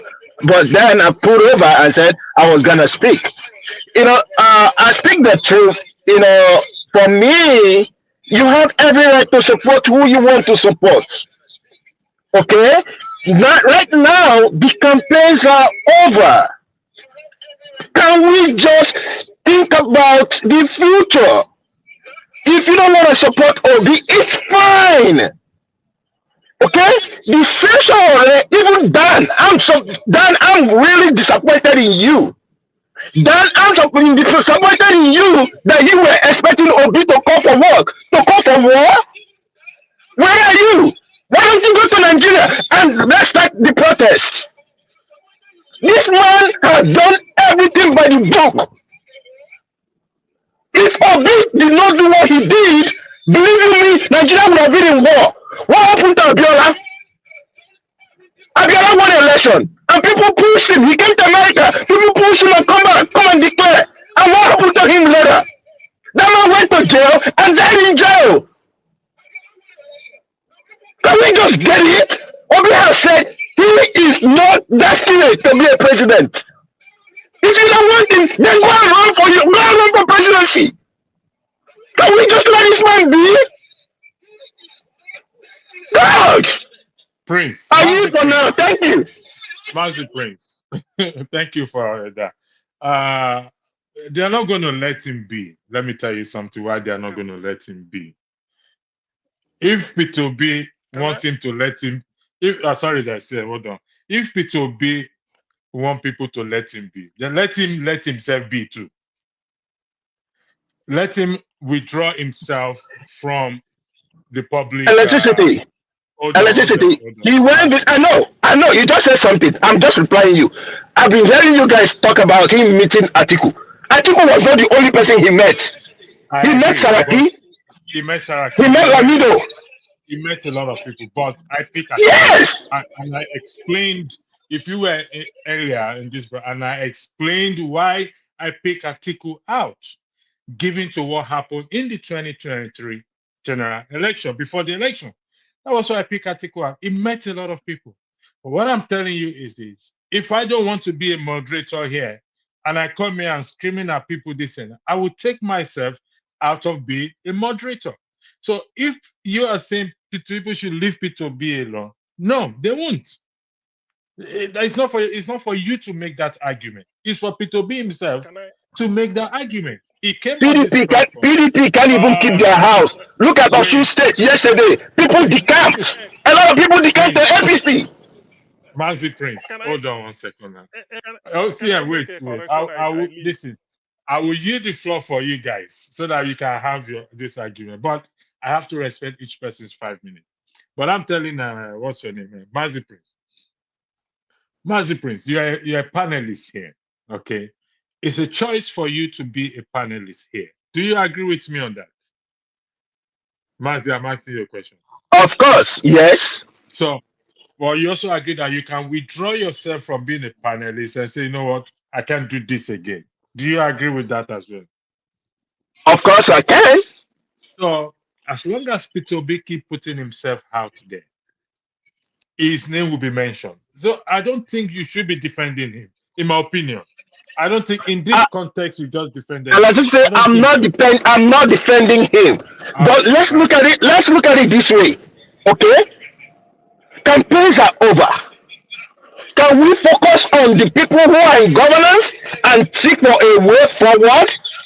It might look like my voice is high. I'm not mad. But what I'm just saying is this. I've seen people time and time and time again. Each time they come here, all they want to do is to look for one thing and say, "Oh, Peter Obi did this. Peter Obi did this." Come on, people. This man only Mazi, what is the crime that Prince, he brought out Mazi Prince, himself? Mazi, you Mazi know, Prince. I actually criticized at least 5 Uh, Nigerian please, politicians. Mazi please, Prince, Mazi Prince. please, I want us to because put this in context. because Mazi Prince, do people criticize Donald Trump today? Yes or no, please? I just want a yes or no from you. I criticize Donald Trump, but I don't go shouting. Oh, he has a case in court. They're dealing with him over there. I don't go everywhere and But say, "Oh, Trump did this, Trump did that, Trump did this, Trump did that." I but don't do that. but that is you. But do you know some people do that? So let them That's their be. business. Anyway, I please, Andrew, let me make this correction Oh, and well, go make so that I somebody don't else want talk people now. to. wait Sometimes it now. be like saying CM, for common Okay, self. okay, okay, CM, Make okay, you please. waiting talk, at the talk, talk. please talk. Dan, go ahead. Dan, go No, ahead. let him talk. Let him talk. Go ahead, Yeah, Dan. make Thank I you. talk, please, because that is the Nigerian problem. We don't want other people to have an opinion before we chop them up. Let me tell you, you people may say that I'm not criticizing, I'm obedient.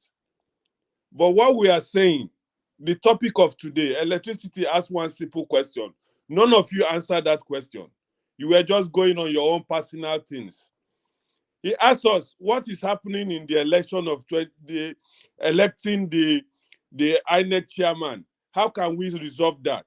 Nobody mentioned it. We went on our own private what is boiling in our hearts. But before I answer that question, let me just my brother Maxi told me that he disappointed in me. Let us look at the people many people respect, the people like Mandela.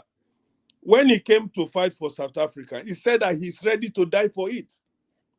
And anybody who comes as a leader trying to solve that type of problem we have in Nigeria, which is so terrible, and we tell us that he's not ready to die for Nigeria. But even just that we mention his name, some people are boiling that we mention somebody who wants to rule Nigeria. Many leaders have told us to solve Nigeria problem, if you say that you don't want to die for it, then I don't see why you should be there. I don't know why you should be there. If you say you don't want to stick your neck to solve Nigerian problem is too big for somebody to think he can That, just that, come that, there. then I'm not interrupting you. But you also believe that there is a saying, you live to fight another day. When is that You day? live to fight another day. When is the You don't day? just have to die once. I agree with you. But what I'm trying to tell you, there are leaders who take it as their first step, that if need be, I'm ready to die. Peter B, don't forget, do you know that last election, Peter B won that election clearly. Nobody can argue it. He won the election. People told him, even his vice president, the guy who was Alaji Dante, told him to let us fight for it. He refused. So when we are telling you that he shook the hand of Atiku, who caused the problem at the first stage, that is the major reason where we are here. That why should he go back to Atiku? Atiku will never become a second fiddle to P2B number one. That is why we are crying. You cannot go back to Atiku. Atiku will never agree you to be below P2B. We know. He disrupted the PDP's, what's the name? That division. We had a talk, it's turn by turn system. And when he came to the eastern side, he refused to give the Igbos the chance. And that is why P2B left at the first place. So I want us to stay in this conversation of today before we start trying to fight on something that we cannot solve the problem right now. So for me, I want to end by saying that P2B should stand on his own, or let him give Shore the chance to move ahead. That's all. Thank Y- you. Yeah, to me, Dan, I'm not, like I said, I'm disappointed. It's not that I'm mad at you, but at the same time, they're all talking. Even, I don't even think that he's going under PDP. A new All party right. is about to be formed. A new Thank you. party is about to be formed. Bet Thank you. you 5 minutes. Dan, you came up, you accused See, us that we the did not floor is yours. answer the Then question. I'll give CM. Hold on, let me ask this. Sid, before you speak, does anyone still want, because after Sid, does anyone say, I know you said you want a few minutes. Does anyone also need a few minutes? Let me know, because after CM. Yeah, All of I them, know I Let me just definitely will have to go after allow people CM. talk and let then me you give just say them their this few and go. Sid. minutes. No, Let let's me sit just say finish. this No, and go. Let me say CM, my thing. wait. You give them your Let's few see. minutes. Let's sit finish. Let's So, go round. first Let's of all, refresh. Dan, I want to correct you. The question was asked about INEC thing, and I mentioned it. I said that Tinubu will keep the status quo of Yakubu, and he will only change it if he gets somebody that will play the same ball with him. And that is why I said we need to push for advocacy. But I don't think that the Nigerians can push for advocacy to Asine to exactly change the electoral laws, because that is where we need to start talking about. Yeah, So but brother, you didn't answer that allow me. question. That was not That an question, Dan, let him that finish, question was please. very clear. There's nothing going to happen. It will be status quo, and that will lead us to either push for a change in the electoral laws. Now, I want to bring something. Among all the politicians that ran elections, Peter Obi was the only person that was able to tell us dollar for dollar, money for money, what he spent in his campaign. We have not seen that from Showore. We have not seen that from any other. Sid. Wait, Hold wait. on 1 second. There is an auditing going on in respect Okay. to the labor. So he hasn't said No, it was no, no, here and they asked him about no. that. There's You still would auditing going on. divulge. You will have to. The funding that came into the Labour Party is different from the funding that came into Peter Obi Dati organization. All And right. those are Okay. two Thanks for different that clarity. Okay. organizations. So Okay. All right. I'm not talking about the Labour Party as a party. I'm talking about his own organization that he had control of. So he's a person that has said, this is what I did. So what I'm trying to say is that all the political gladiators must be presenting things as to Nigerians so that we can see their character, their personalities. And I tell you, if that man has a lot of skeleton in a cupboard, like my brother here, I speak the truth, says, EFCC would have been on his neck long time ago, because that's how to take your political opponent out. You try and flush them out. But the truth is that he is not somebody that is attuned to this kind of things, because he lives a very simple life. So Not saying what you're I'm right, but finally let saying me is just this. ask a What quick allow question. me. No. And what I'm finally Hold on saying is 1 this. second, please. Hold What on I one want to second. say is this. Let's see it No matter finish. how we talk from now to tomorrow, in 2027, the same gladiators will be in the ring. That is a truth. And these gladiators are the people, including Showore, the Atikus, the Kwakwansos, and the Obis, and the current president will all be gladiators in 2027. The question is not about that. The question is not about mega structure. The question, a critical question, is the electoral laws and our judiciary. Have we done enough advocacy as citizens to push the needle so that we can be protected at the ballots? I don't think we have strength for it because of the level of poverty. The level of poverty in the land has been weaponized. So millions and millions of Nigerians are not thinking about elections. They're thinking about survival. And that means that the status quo is likely going to remain. Obi and all the guys will try to do what they can. Nigerians will try to do what they can. Questions will be asked again. Who do you want to lead in the next 4 years? But the truth is that in 4 years' time, will a Nigerian that has been beaten down economically, strangulated, like the president said, let the poor breathe, will the poor be able to even breathe enough to walk to the polls in 2027? That is a big conundrum that Nigeria has to answer. Sid, let me ask you. I'll come to you. I'll see it. Sid, yes, I highlighted something earlier, and this is what I highlight again, not this one. There was what I like. The citizen can push for amendments on their own. I'm going to pick Peter B out, not because I'm against him or this and before. I'm going to use him as an example, this present moment. he has a big platform. Okay. Recently, he went about Kano State, I mean, the North, uh, doing a borehole, Jackie Pump, and all these things. Do you think if we focus on this change, I know you said PDP, I mean, Labour are doing something. If we push for this change among its citizens, I mean, its supporters, to push for these reforms through their constituents and preach this message, don't you think that will carry more weight, in your opinion? I think it will carry weight, definitely, because he has followership, especially, most of his online town meetings, which he has. He has followership, so definitely can push it. I think you need to understand how the dynamics of the election is. First of all, it's an election that his base feels that they No, we're want. not talking about the election. We're Wait. talking about Understand where reforms. I'm going to. Listen to my Okay. trajectory. I said it's an election his base feel that they won, and they were saddened. So first of all, what he needed to do was to give them hope, assurances that all will be well.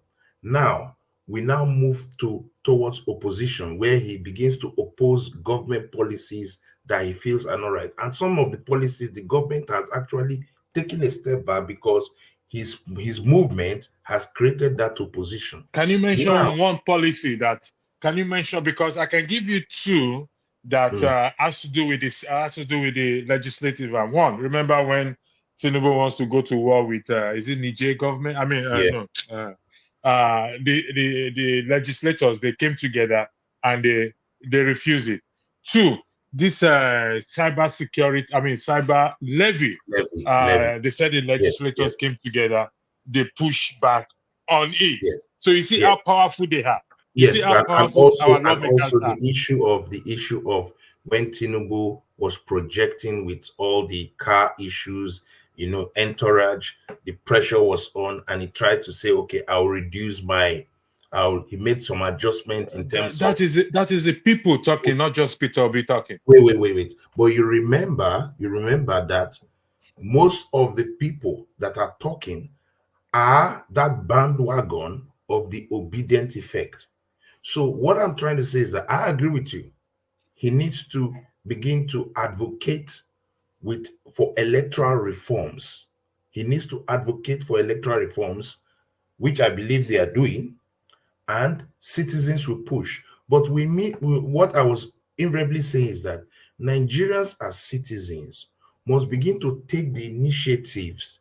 Different groups must begin to take the initiative and say, look, based on what the judiciary said, based on what happened transverse throughout these elections that we just went through, what are the lessons learned? What are the things we are seeing that the politicians have entrapped the Nigerian people? And how can we advocate? The reason why advocacy is not happening, like I told you, is that poverty has been weaponized. People are on survival mode. There's no fuel, there's no money. So people are not really thinking about electoral reforms. They feel they have been cheated out of the system and it's now survival mode.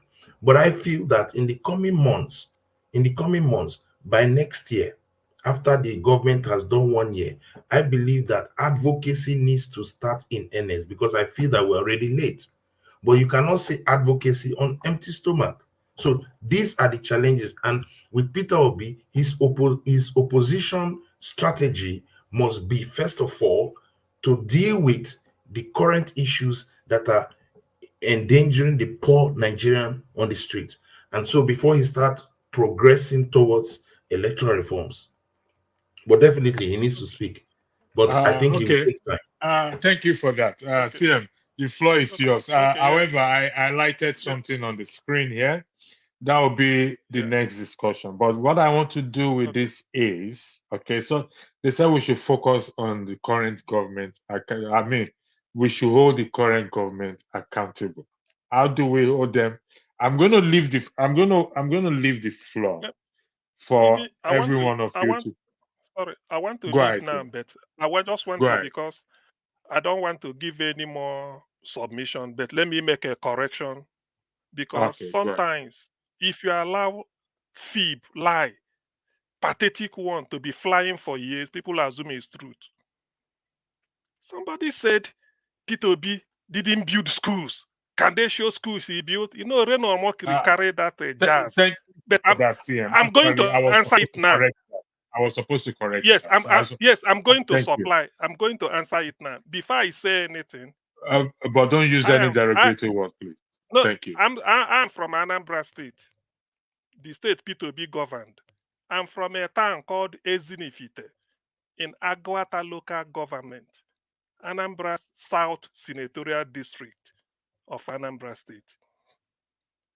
Because when they say school, that's why I said, you know, I don't know how some people were educated. People believe that school must be primary school. You clear a bush, you put blocks and build a primary school. Or you clear bush and then build a secondary school.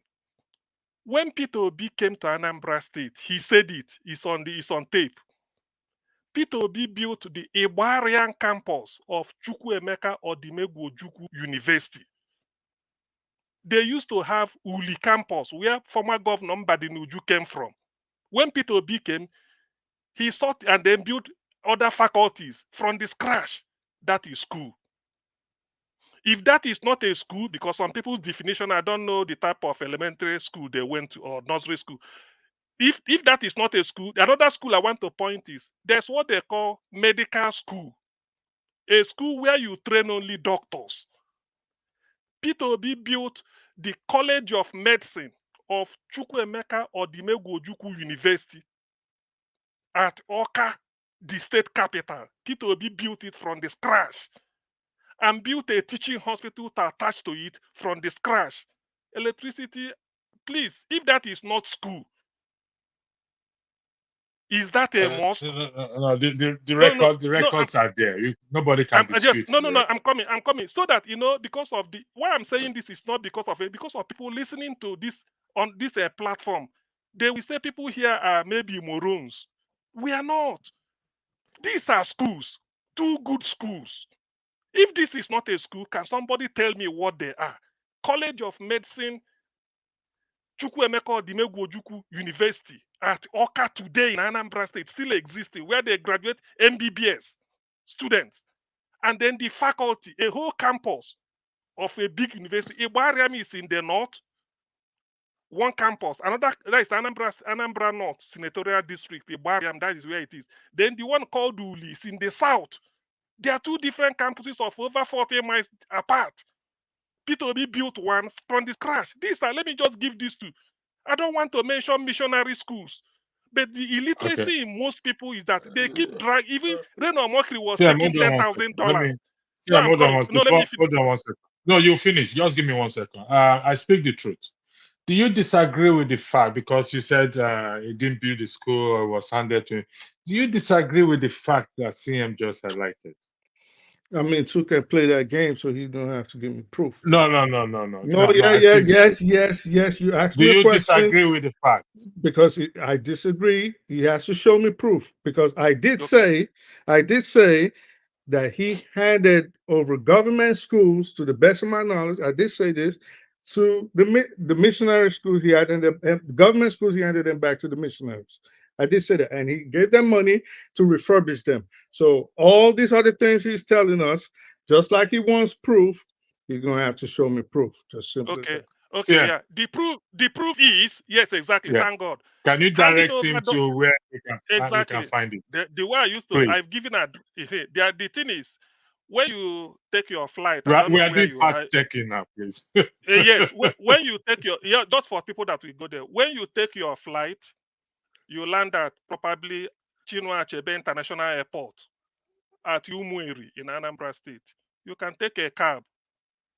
Tell the cab to carry you. CM, can you point him to where he can find it on the internet? You can't go there physically. Please. He should just give him a name.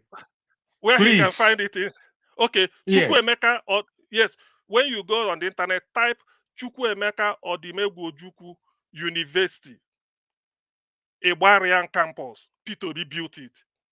You type again, Chukwuemeka Odimegwu Ojukwu University Teaching Hospital, COOUTH. P2B built it. The College of Medicine is there. This should have been better if you can walk in there. You see the building. You see it. You talk to the students. You talk to people. When was this place built? That's how to do it. What I'm saying, P2B said it, and nobody is doubting him. In fact, he said it one of his campaign. Nobody doubted him. It's only in platform you hear people, So if I say he built, it's something. It's a structure. It's not like it's not in the air. If it is not there, it's not there. But it is there. The thing is there a campus of Chukwuemeka Odimegwu Ojukwu University? Do we have a campus? Yes. Who built it? That should be the next logic. Or we don't have a campus called Igbarian campus. You can say there is no campus called Igbarian. That ends it. But if there is a campus, it wasn't built by the Holy Spirit. Somebody built it. Who built it? Under whose regime? It's as simple as that's what we're saying. So what proof then do I need to give on something that you can I mark? Not only earmark, you eye it. You go to your eye, you saw it. You will see it there. There's a campus there. So many universities in Nigeria has different campuses. In those days, they used to have a Bendel State University during Ambrose Ali's time in Eboma, a campus in Abraka. You have University of Benin at Obowo. You have Ekenwan Road, another campus. True or false? It's All right. true. Thank you, Sian. I'm taking a different approach to this. I'm going to highlight something, but I speak the truth. Don't comment. I highlight it because I want to make a comment, please. Someone said electricity, please ignore boom boom. Blah, blah. No, it's not. Let me say this. I did say where I work, we have a slogan. Every day is a school day. I don't think anyone come here, or most people come here to create unnecessary controversy. No, we come here to learn, to educate each other, to be a better person, and to see how we can change. So I don't think I Speak the Truth came here to create that controversy or to cause confusion. And that is why I had to ask him to provide him evidence where he can go check these things out. Yes, he did. Those are actually, I Speak the Truth. To be honest, it's not open for argument. I have to be honest with you. Maybe he didn't do it to your satisfaction or to someone's satisfaction, but if we're going to go against somebody's credibility, we must have facts to go to do that. If we don't have the fact, we can't do that. So facts have been provided. You can find out yourself, and you will get to see it. And like you said, we all have. Sid probably have reservation about me. Mazi Prince probably have reservation. We all have reservation about one person or the other in our lives, but we must avoid tarnishing somebody's image or credibility intentionally. And where we are corrected, I'm not saying you do it, please. Where we are pointed at it, then we have to take that correction.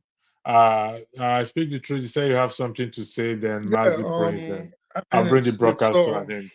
It's really hunky-dory and it's all fine and it's beautiful how he just focused on one thing. He just kept talking about the schools, forgetting willfully, obviously, that I brought up other points. He ignored the fact that Peter Obi now, did not conduct local government elections as governor. Refused to mention it. He refused to mention, even address the fact that I brought up that he could only increase Anambra's IGR in 8 years by just a little over $1 billion. Willfully ignored that and just focus on schools and focus on schools and focus on schools. But listen, what do you expect? The bar in Nigeria is so low. People, for whatever reason, and Nigerians, they'll play these games of, oh, I'm only going for him because he's not my brother, or I don't care about his religion, or I don't care about where he's from. Until we start holding these people accountable based on their actions, based on their performances, based on things they do or don't do in government and in carrying out governance, guess what? We're still gonna keep running around, complaining about the same thing, and these are the same kind of characters we're gonna keep having for eternity. Thank you, gentlemen. It's been a wonderful time being with you. It's 2 hours, 29 minutes, so I'm going to bring this broadcast to an end. There's a broadcast at 5 o'clock. Please come with your energy there. Mazi Prince, please come with your energy to that broadcast, please. I look forward to seeing you guys there. It'll be hosted by Chim and at show and the night crew, forefathers, those that fly in the night. Forefathers and his crew, I think they will take over. Where you will see Mazi Prince sleeping off after he's tired. Thank you, gentlemen, and have a lovely weekend, and God bless you.